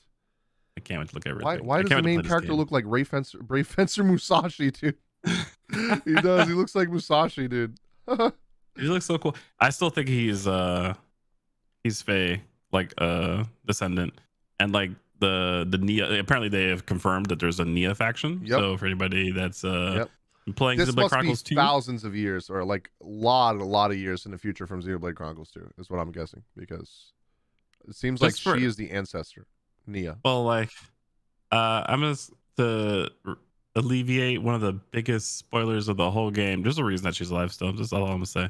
There's a reason. Yep. If you played it, you know. But like, Yep. it's like it's like the biggest revelation in the damn game. So I'm not gonna be the one. Yep. That, you know. But Okay. let's put it this way: she's in this next game. Yes.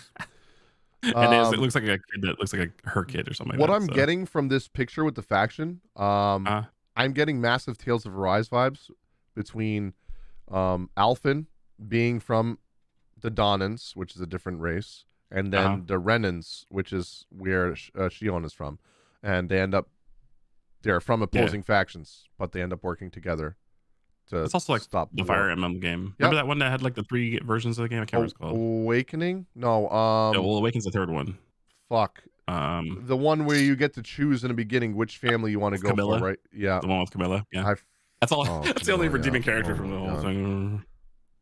I can't Yeah. remember, but I know which one you're talking about.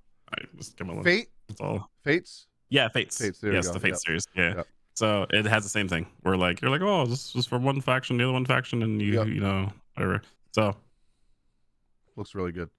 And then yeah, we can't just wait. missed last week. They announced, so Atlas announced a brand new IP. Well, not new IP. It's they're finally bringing back a new game for it. Soul Hackers 2.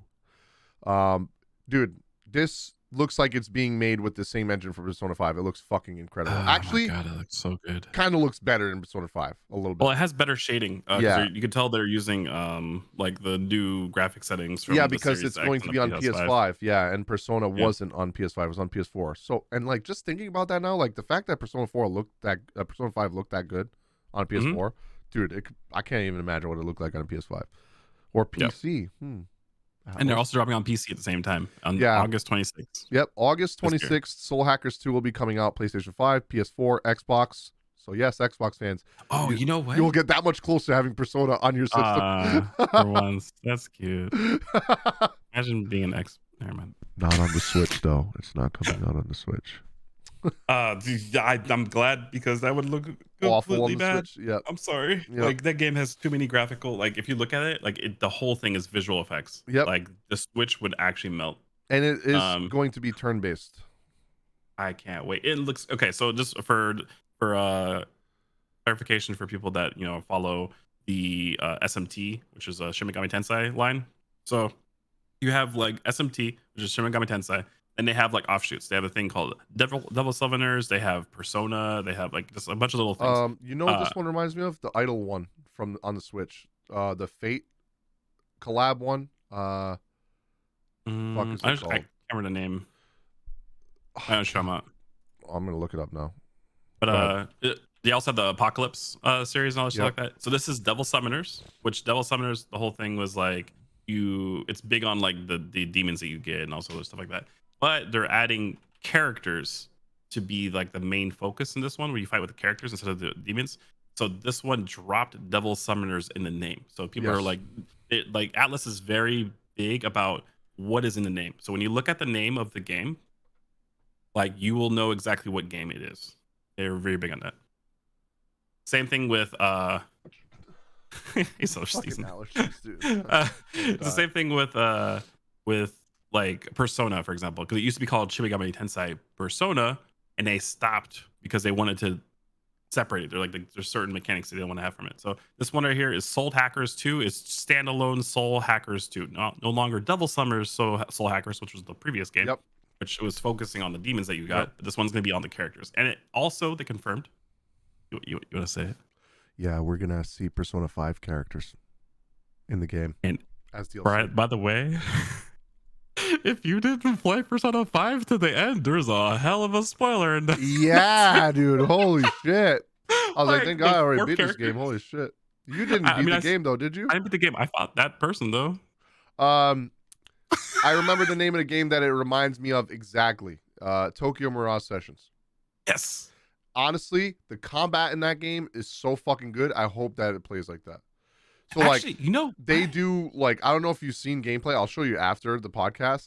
Like you could, if you do an attack that's weak against an enemy. So like say they're weak to fire and you do a fire attack, like a fire slash, you can set up a chain of events. So if you have the perfect amount of things, so like if you do an attack that's weak to, like the opponent's weak to fire, you another character will follow up with a lightning attack, and if you follow up with a lightning attack, someone else will follow the lightning attack up with a wind attack, and it just keeps on going like that, and it'll end up being like 7 people attacking at the same time. It's kind of nuts. Although you definitely at some point are going to be like, all right, I'm sick of this. I'm just going to put animations off because I was like getting to the point where regular fights were taking fucking forever. But it is really cool. It's very cinematic, and I hope they do that because that was a Wii game. Tokyo Mirage Sessions was a Wii game that they ported to Switch in like literally 2015, 7 years ago. So if they do a combat system like that in a new game, man, I can't wait.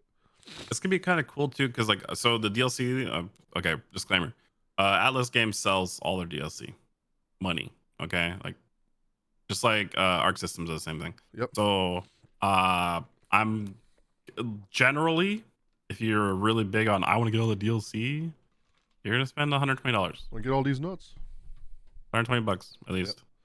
You get all the stuff. So I don't give a fuck. I'm buying it all. it looks cool though. But it's a costume of those characters. You're not getting the actual character. You're not gonna have like Joker, or you know what I'm saying. Like you're not gonna have them in the game. It's gonna be their costumes. So and it has background music. You and all want that shit. on Kamiki costume? You got it. Yep. You want Panther? Let's go. Let's go. But so that is coming out. We also have so we're gonna condense this because obviously we don't need to talk that much about it. But like Capcom had a special announcement, and people were wondering for a while what it was, and it's Street Fighter 6. Yep. And man, Ryu is thick. Fucking thick boy, dude. Bro. He is a thick boy, dude. He literally looked like he's built like a goddamn mountain in that shit, dude. Yo, you know what? He's built like Kylo Ren. Did they show Akuma? They didn't show Akuma in that, did they? No, they just showed Luke and him, and I thought it was weird that Luke is the pass off character. Yeah, the fuck, that was weird. Like I forgot. I was like, who the hell is this guy? And like I was like, oh yeah, he's the character that came out that was like the new original. I don't like him. Whatever. But he's yeah, whatever. But it should have been Sean. It should have been Sean. I agree. Yeah, Sean would have been way better. He's the prodigy. Like he's the Ryu Ken. Like he by himself. Yeah, like and they're like, here's Luke. I'm like, don't care. I think Max, dude, I also said the same thing. He's like, why is he like the mascot? Why? Yeah, it's because Sean's black. Yeah, for real. This is true. I'm gonna say it. I don't give a fuck. I'm not gonna say anything. Wait, why is there like a also apparently for those of you guys that are still listening, Twitter is going to have a podcast tab soon. Yes. So that's going to be sick. You can definitely bet your ass that we're going to be on there. Yep. So yeah, we got that. I guess just to kind of speedrun some more stuff. Bethesda launcher is closing. For the 5 people that use it. Let's put it this way: I didn't even know till they announced that they even had one. Yeah, so I had it for Fallout 76, but that's it.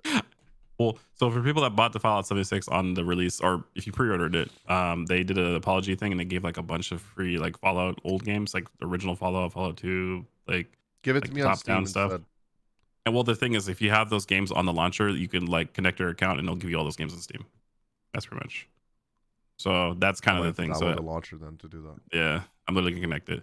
They have that. Also, if you guys didn't know, Tokyo Ghostwire, is made by Bethesda, and they changed their pre-order a little bit. Yeah, it was supposed to be a biker outfit with a helmet as a bonus. Now they modified it to add 8 additional color variants to the biker outfit.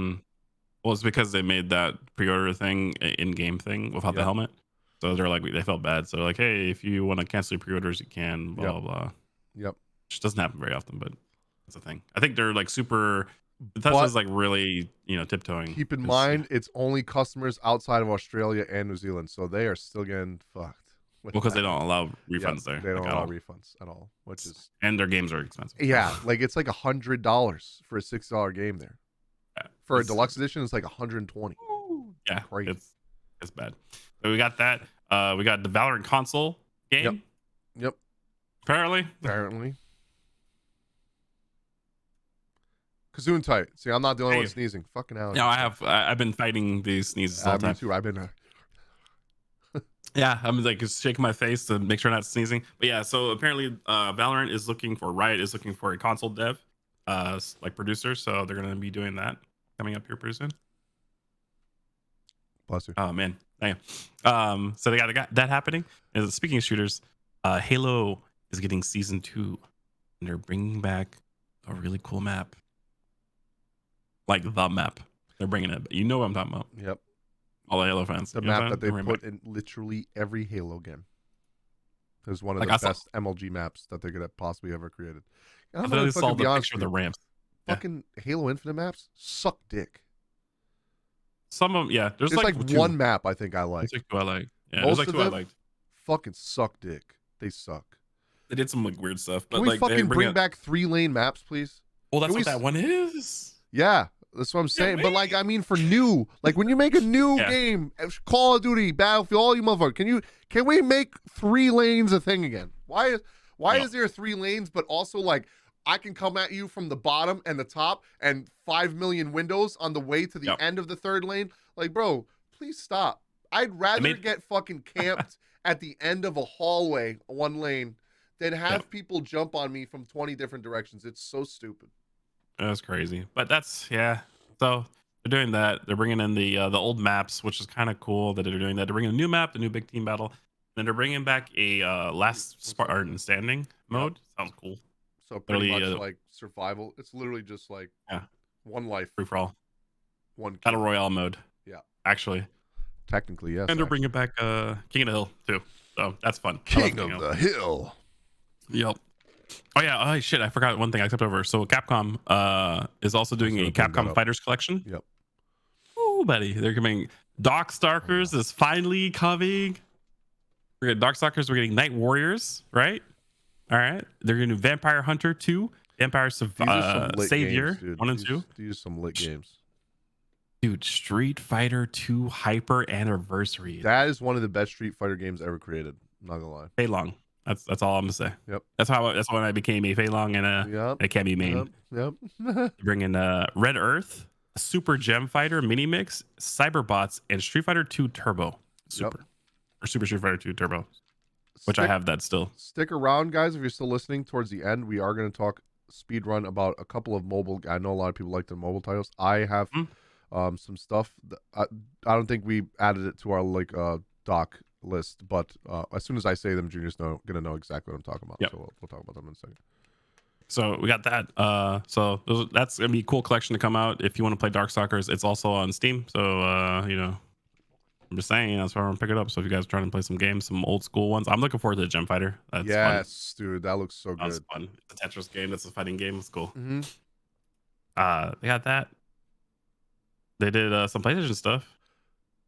One big thing that we missed about PlayStation 2 is classic games will reportedly be a major part of PlayStation's Game Pass revival. So, That's good. you guys know the last episode we talked about PlayStation possibly ending PS Now because they are going to be doing their own Game Pass equivalent. And there was rumors of there being price, not rumors, it was listed on the PlayStation Store and taken down immediately. There was different price points for like a silver tier, a gold tier, and like a platinum tier, kind of like how they have their trophies, bronze, silver, gold, platinum. I don't think they're going to have bronze, silver, gold, platinum. It's probably going to be gold, platinum. It's probably going to be two different tiers. And, you know, according to the tiers, you'll get like maybe gold tier will be just the Game Pass thing, or silver tier. Gold Pass maybe will be like, or platinum pass will be maybe like PlayStation Plus and the Game Pass combined together. So you'll have the multiplayer stuff and the free games that you get from PlayStation Plus. So they are adding a lot of they're trying to bring back a lot of classic games. Please give me Legend of Dragoon on PlayStation 4. Oh, I can't wait. They know what they're doing. They're just waiting for this to announce that they're doing the Legend of Dragoon remake. Yeah. Or part 2. One of the two. Yep. That's all I did. Yep. Speaking of remakes, I don't know why, but I guess they're remaking Until Dawn. Yep. Until on Dawn. PS5 for the VR, right? And VR. Yep.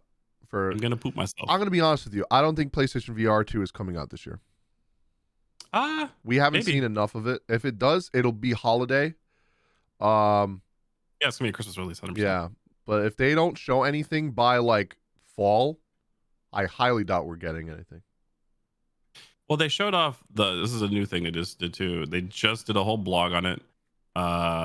They showed off the design of it. It looks literally like an Oculus Quest 2. Has like the handles like the Oculus Quest, also the same kind of like controller. Yeah. It only comes in white apparently. Yep. They should have made it in colors, but whatever. Reading on, I found some stuff in this blog real quick. I want to just read this off real quick. Jeffy Grubb, did get some behind the scenes news, like info, for the PlayStation Game Pass thing that I'm now reading. It says, let me just read this real quick. He's comparing it to, while PlayStation has offered game trials in the past for certain titles, Grubb implies that PlayStation first-party titles could offer these trials as part of the premium tier.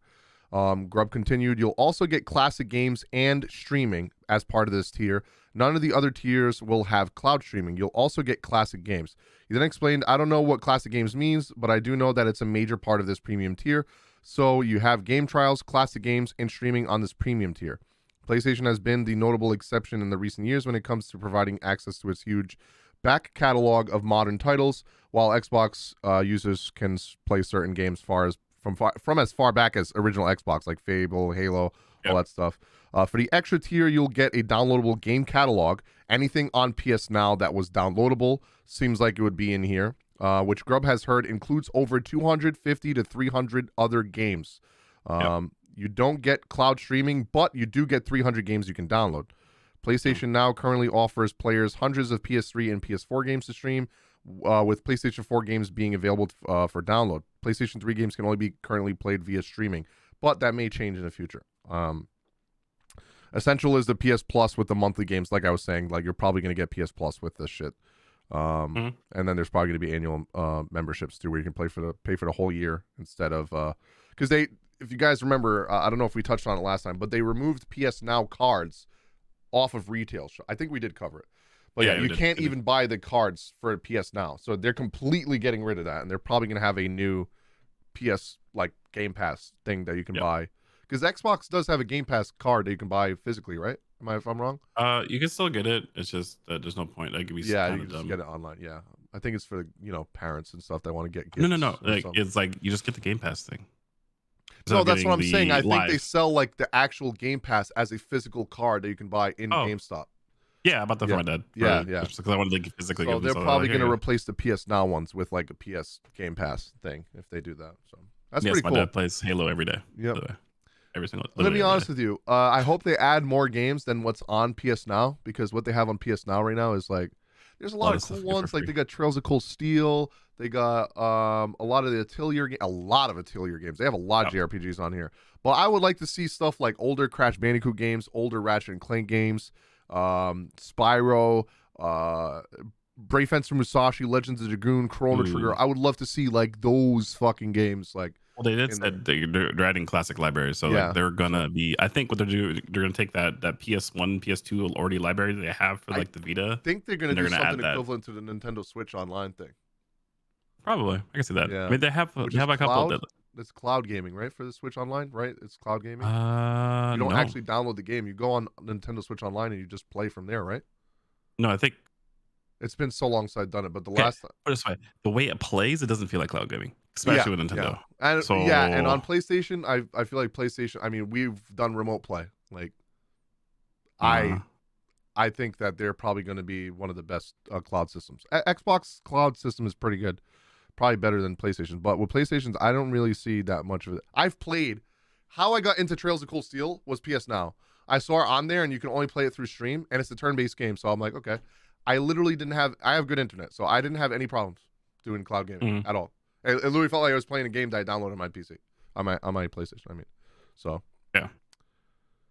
So it's not bad. They have quite a bit of games on there, and they're adding. If they're gonna add the whole classic library to it, it's gonna be. I think that's gonna be insane. mm, And then like I can imagine them doing a package where it's gonna include VR games because they do have issues selling VR games. But if they had yeah, it more accessible, we're like, hey, I can just it'll buy the make VR people want to headset. buy the Yeah. subscription more. And you know what? The subscription makes them more money than Mhm. anything else. So, and speaking of the VR too, while I did say it's probably not going to come out this year, maybe, they did actually release the design of what it's going to look like, a complete Yeah. design, and it Which looks comfortable.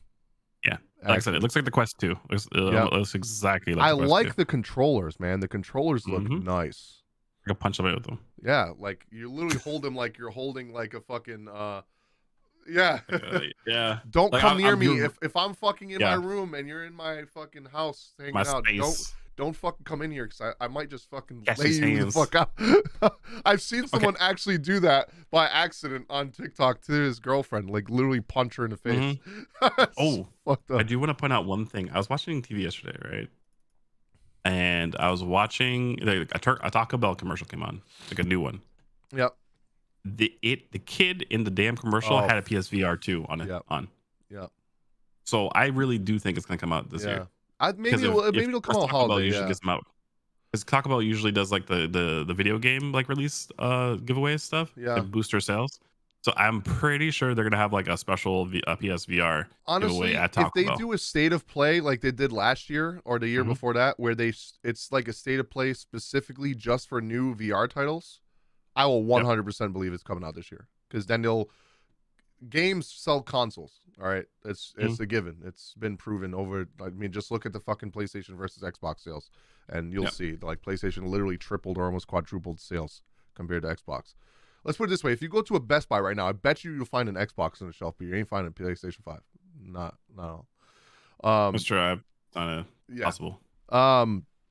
But yeah, if we see a state of play for just VR titles, that's 100% they're going to be trying to promote the VR to get people to buy it.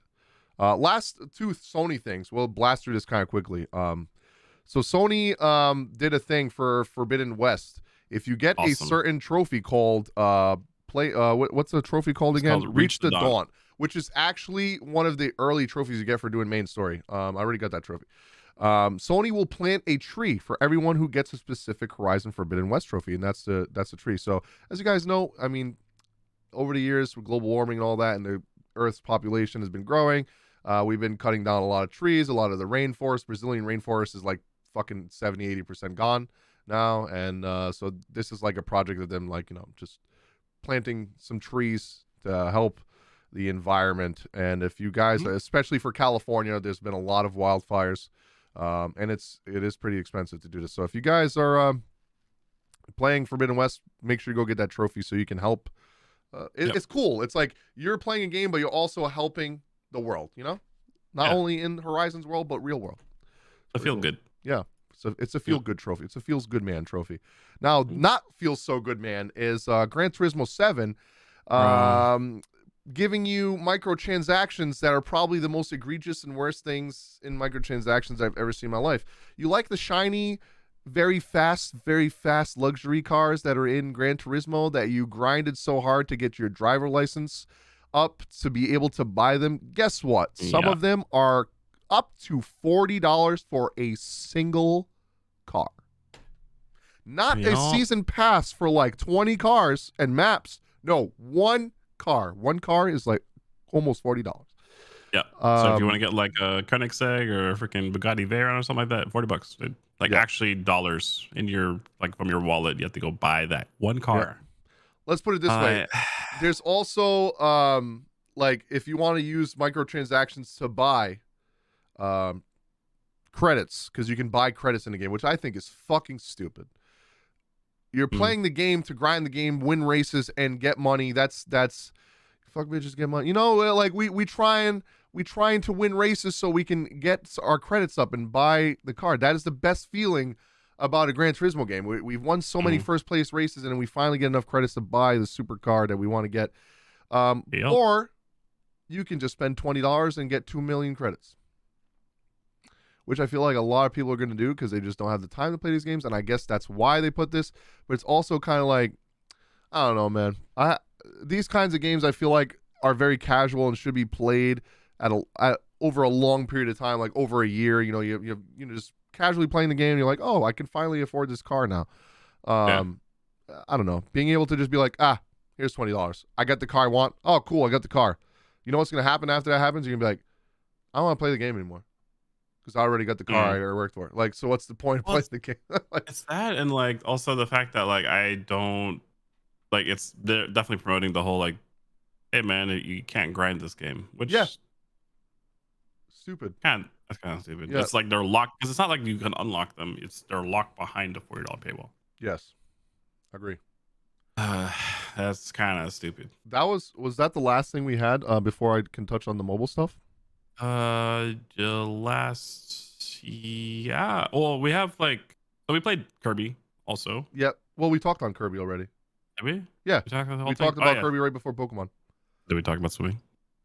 Oh, we didn't talk about the swimming part. Hold up. Just want to point out one thing, guys. He gets a fucking floaty. You get the floaty when you go into deep water. This game is the cutest, like, feels so good amazing man game that I've it's played fun. in a while. It is so fun.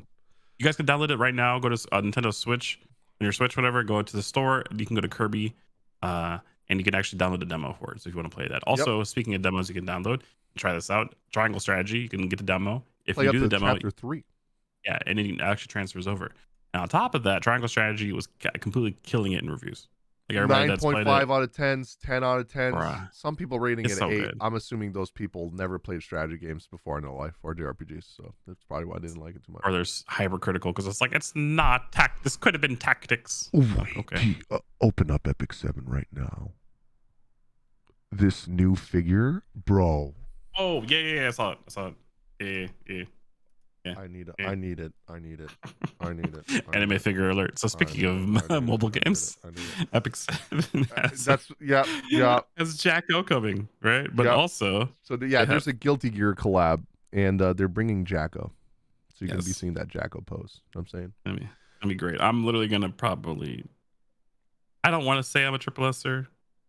But let's just say Biken and Dizzy are triple S. Let's just say I have the unknown tablets. I have 4 of them, so I can get anybody to like at least double S already. I know. I pulled that many Dizzies and Bikens. I triple S them, like legit. Also got insanely lucky. Oh damn! They fucking shouted out fucking YDCB in this video. Of course it did. He literally is like floating a lot of the content. But this is So Epic 7 is doing great. If you guys are trying to get in the game, I would suggest going right Captain now. Flan? What the fuck? Yeah. Okay, so remember, I just got a 5-star. Fuck you. For the free daily. No way. I'm gonna leave. Fuck this guy, man. Every time I'm in chat with him, he gets some sick ass fucking Moonlight character. That Moonlight, he's a green warrior. Oh, that's He's right. like, Okay. He was the guy that's from the story. Yep. What? I wanted this guy. Amazing.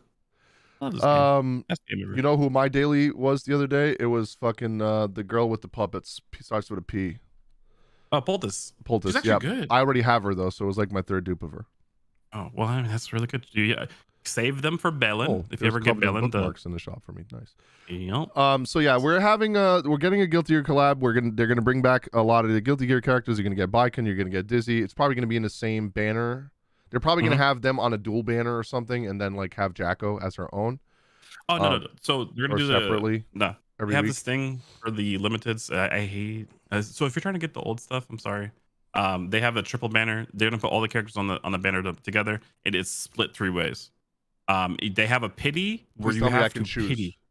You have to spend quite a bit to choose. But Jacko will be her own banner. Okay, that's fine. The other the past ones like Elfeld, Dizzy, and Baiken. Oh, that's fine. I don't have any of them. So whatever I get, yes. I don't have any of them. So whatever, dude. Just give me one of them. I don't give a fuck. I don't like those ones because it's a random. It should just give me one of each. But like I guess you maybe get lucky and get all of them in the temple. Who knows? And then I think that's. And then you have 6 artifacts. Yep, 6 artifacts. That's crazy. I have all the artifacts, just don't have the characters. I would also suggest, because I'm 99% sure they're going to bring back Portrait of Saviors. If you guys are newer players, or you missed Guilty Gear, or you don't have like 4 or 5 Portraits of Saviors, I suggest literally that's Soul Bad Guys thing, isn't it? Yeah. Oh, kind of. It's like it's the one that comes with his event, right? Yeah. You do his event. You could farm it out. It literally is a drop. It's a 4-star artifact that is probably the best in the game. It's literally a Daydream Joker, but like on steroids. More damage. Yeah, more damage. The only way that something will be better than that artifact is if they make a 5-star version. Yep, that's the only way. That's literally it. So if you like when that comes out, I would suggest doing that. If you're thinking like, hey, I'm gonna start playing when Guilty Gear comes out. Right now, they're giving out literally like 100 Mystic bookmarks currently, so that you can get Bad Cat Armin or you can get Flan. Yep. And are giving out like other free stuff. If you're in a guild, you can do the expedition, the guild group expedition thing now. Yep. And you can get 88 gear. Yep. And they really improved the quality of life of regular expeditions. So you guys played adventure quests or like farming an event, and you get an expedition to pop up from the bartender, and you talk to him, and you can go do your expeditions, which gives you, which is really important, by the way, especially if you're trying to build gear. Say you get the perfect substats except one you want to change. You get effect resistance, and you want crit chance. The only way to get those runes is from the regular expeditions. Before, they used to be so bad because only your friends or guild mates could help you, and sometimes like a lot of people don't play the game every day. But now they added it so you can just put up a recruitment thing, and every single person in the entire server of Global that's playing the game can help you do it. So you will never not finish them anymore, because there was so many times I would start it and I stopped doing them because I would start it and I would never do enough damage. It's one of those things where like you have to fight them a bunch of times and take down the HP bar little by little by little. And even though I would get the HP bar to like this much on the hardest stage by doing it myself 3 times, I would have people that would never do it. So I would never finish 3 it and stars. get the shit. Yeah, 3-star difficulty was actually impossible. I can kill a 2-star by myself, but like 3 stars is actually impossible. Yeah, they buffed it now though. They nerfed it. I mean, so it's a lot easier to do now. And they're creating characters there specifically for that, and they made spec changes for it. This is our Epic 7. Hey guys, you should come back to this fucking game because it's amazing. Is literally the best gacha that's out right now. Still, in my opinion. They just buffed Libet too. Oh, thank God, because I have monster her double S, to be honest. Dude, she's a I gotta look at her shit then. I'm gonna go look at the patch notes because I have her. I had her built and I took all her gear off her because she was so butt.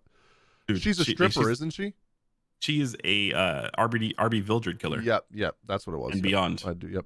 Oh, and last thing about Epic 7, Moonlight Luna, Mage Luna, is gonna be got teased. Yeah, I think she's going to be, which is gonna piss me the fuck off.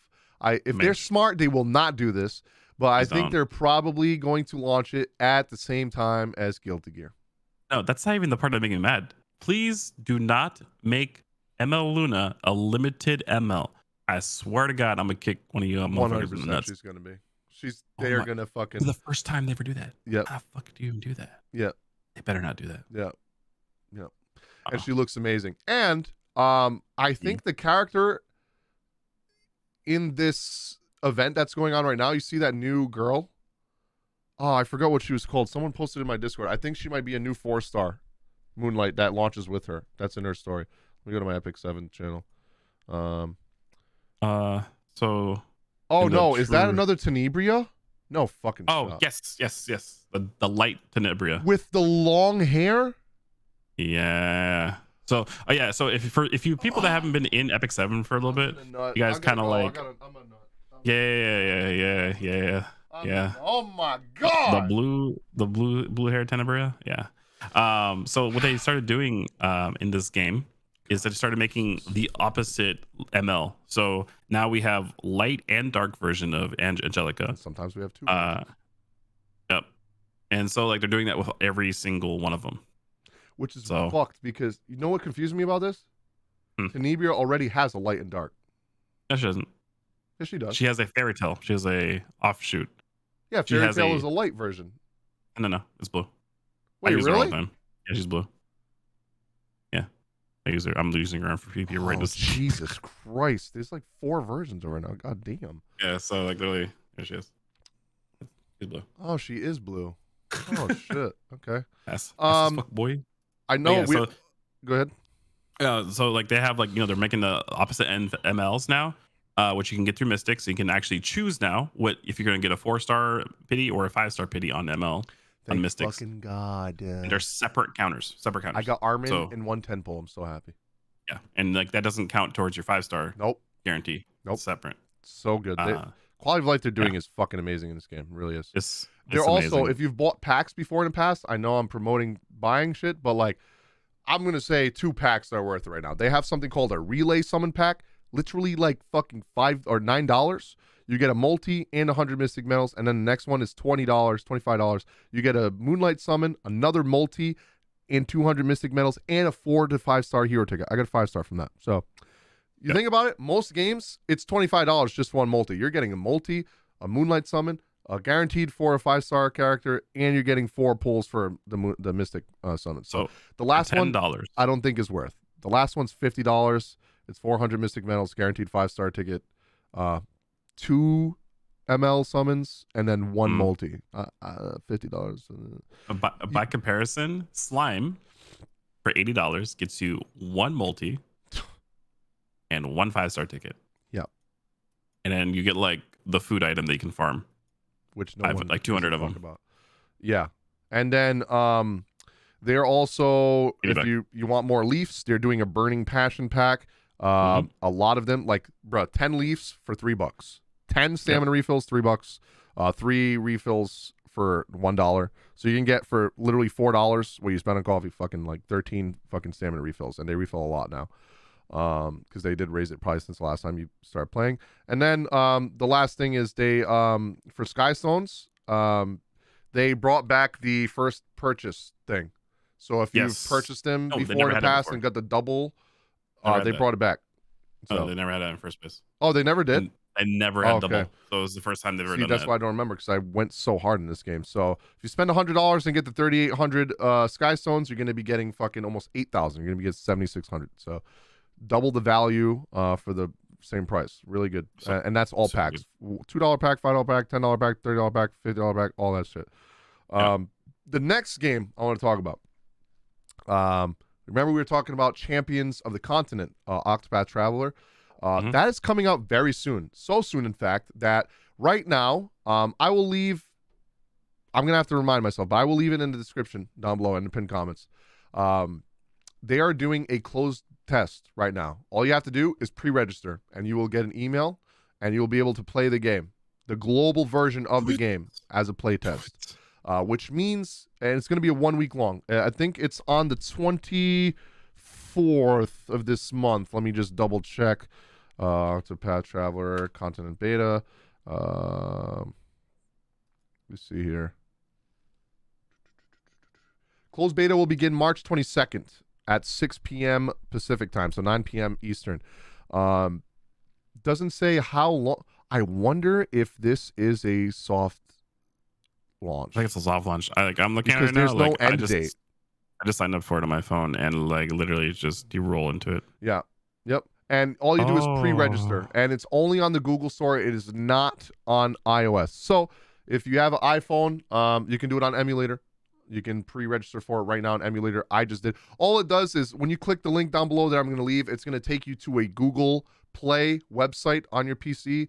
If you're logged into your Google account that you use on BlueStacks, it literally just registers for you. So that way, when the game's out, you can just download it normally on BlueStacks because your account has access to it already. But you have to pre-register. If you don't, you will not get in. I think it's the first 2 chapters. Yeah. Of the game. Yeah, that's awesome. So you literally just play that. You get whatever you get. Oh, I'm gonna re-roll on this. Yep, so buddy, we got some content. Oh, you know what I'm saying? Yo, Remember all those people asking questions that we were talking about? Yeah, because give me a good game. I'll stream the game if it's good. Yep. That's why I'm streaming Epic 7 again. And there's actually a closed beta trailer. Do you want me to give it to you right now? It's only 28 seconds. I can show you what it looks like. I'll post it in the project Today's topics. Viking's birthday. Yes. March 5th. Yeah, click on that, and then there's an actual trailer for what the closed beta is. It literally says closed beta trailer. I'm just gonna drop this Viking art. Look how good that looks, man. I almost accidentally left this voice chat. Stunning single-player JRPG experience. Look at that, dude. It looks better than on the Switch. Oh, this is amazing. I've already watched a bunch of it, but I just want to watch it again. Oh God, yeah. So it's only on Google Play. That's pretty much the only mobile. Oh, and the other thing is apparently Tower of Fantasy, the game that we said is not going to be coming to global because they said it wasn't. They had no plans. Apparently now they doubled back and they are now doing global release, but it's not looking like it's going to go good. Yeah, this is what I'm seeing from this. It didn't do good in China, so now we're going to release it global and try to make some money back. Yeah, it doesn't look. It doesn't look good. It is definitely not the Genshin killer. You might have to wait for 7 Deadly Sins Grand Cross. Maybe 7 Deadly Sins Origins. If anything would break Genshin or beat Genshin would be that, just because them motherfuckers are not afraid of censoring shit. Have you seen the outfits in that game? They're not afraid of censoring shit. Meanwhile, a lot of people in Genshin are getting very fucking mad because they're literally changing the way characters look, changing their outfits, fully covering up their skin and cleavage, and it's it's okay. So they learned a lesson because it's weird. That's a weird hill to die on, but like people are really mad that Milim got censored. Milim and Slime. It is Slime collab and they censored her pants. Yeah, that's Bandai. So yeah, I'm good. I don't know why people are. Yeah, I mean, technically she's like 3,000 years old, but she's in the body of a fucking 10-year-old, so it's like weird that people would be. I don't know. It's fucking weird. Yeah. Now that's the hill. If you would have been talking about fucking Shion, that's a different story. That is a grown ass woman. All right, dude. Do not censor Dimbabas. All right, dude. Don't do that. Yeah, that's kind of like where they're. It should be pretty cool. Speaking of, I'm gonna buy some Skystones now in Epic 7. Oh boy. I'm gonna prepare myself mentally for that. But yeah, so this is one of those things. If you guys played Epic 7 and you've conquered floor 90 on the Abyss, can you fucking tell me what team you used? Because there's 20, there's 2,000 Skystones and 10 gold transmit stones. I just want to fucking clear it to get the free Skystones for the love of God. Yo, what did you do for 89? I haven't done that one yet. That's where I'm at. Can I look at who I used? I think so. It's where you fight Araminthia and Rin. Statistics. Oh, I used fucking Tamarine because she's so fucking good at pushing CR on that floor. Seaside Bologna. SSB. Okay. And Arbiter Vildred, and I think Luna. I don't have them. Luna's really fucking good for that. Do you have Dizzy? Landy. I have Landy. Landy, there you go. Yeah, Landy and Dizzy, a lot of people use her. Yeah. Well, yeah. If you don't have Tamarine, you can use Angelica with like a CR push artifact, but I think Tamarine's the best for that. Well, Tamarine's my pusher. There you go. I do Tam Sarah decently. Like she have enough speed. Yeah, it's just my Tamsera build. I have to Okay, outspeed nice. everybody. So, No, 'cause I'm just saying because that floor is pretty fast. Like you have yeah. to have at least like 220 speed or something to be fast. Because I think there's something on that floor where every time you hit them, their combat Yeah, speed readiness buff. goes. Yeah, they get a Oh, speed it's buff. every time you hit Rin. Every time you hit Rin, she Yep. goes faster. Yep. The same thing with the next floor. The next floor is literally a fucking Tenebria, and then after you kill Tenebria, you don't kill her. You get her to half health, and she's like, "Fuck y'all," and then she summons the fucking ML. main cache. They summon Mercedes. What's the Raz. trap? Raz, and then the trap Aether. Aether. And then you got to beat all three of them fast enough, because if you do not, she gets buffed every single turn that you do not kill them. She gets an attack and speed buff. And if she gets her turn, she will nuke you. And almost, if you're strong enough, you can survive. But if you literally did not kill them in all that time and she got all those buffs, bro, you're going to be fucked, because you still got to... She turns into Moonlight Tenebria after that. And then you got to fight her with two other ads again. And her CR, when she's in that form, is stupid. Not to mention her debuffs are... What is it? Sleep? Silence? The fuck up. What else should she do? She does some annoying shit. The ads there silence you. So make sure you have someone that gives you immunity, like Angelica, because if she can't heal, then she's worthless. the top people is Tam, Momo, Angelica, Raz, Luna. You talking about for 90? Yep. Yep. Lorena and an ML. I think a lot of people do 2 healers. The closest I ever got was using 2 healers. I think I'm gonna try Tam and Maid Chloe, to be honest. I'll see Maid Chloe on here, but she has a res. I mean, yeah, like you'll be literally the first. Oh no, 2.73% of people did that. Yeah, you know what? That's probably because 2.73 of people are the only percent that actually fucking have that character. So yeah, I don't have that character. Yeah, yeah, I might do Tam and you know, the Maid Chloe, because she does res and give an attack buff. So she passively heals. She has her own heal, and I have Celestine on her, so every time she does damage with her S1, she heals. So, see, if I used Raz, that would be really good. The reason he's so good is because people pair him with Luna. Mm-hmm. And she just fucking goes off. And every time she does her S1, it brings her fucking cooldown to her S3, even if it's a dual attack. Her S3 cooldown goes down. Yeah. I might do that. That's the longest recording of all time. Yep. How long is this? Like 3 hours? 2 hours. 2 hours.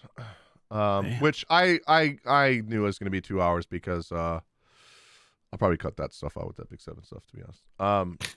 I knew it was going to be 2 hours because we had a lot of stuff to cover. So apologies, guys, for the long podcast. The next one won't be as long. It'll probably be an hour 15-ish. We honestly went through a lot of fucking weeks of news very fast, to be honest. We went through 3 weeks of news pretty quickly, and I think we did a good job. Let us know in the comment section down below what you guys think of all the news, and also leave us a review if you're listening on Spotify. Give us a follow on Spotify. Follow us on YouTube as well, and let us know what you're most excited for out of all the new things that we talked about today. We talked about a lot of new games. Pokemon. We talked about Kirby, Triangle Strategy, Elden Ring, Babylon's Fall. We talked about a lot of shit. We got a lot more games coming out. Strangers of Paradise. We got, again, look out for more videos this week. We did do a Babylon's Fall one. We will be posting that sometime this week after the podcast goes up. You guys can let us know your thoughts on that, first impressions as well. Thank you guys so much for watching. See you next time. See you on the next one, guys.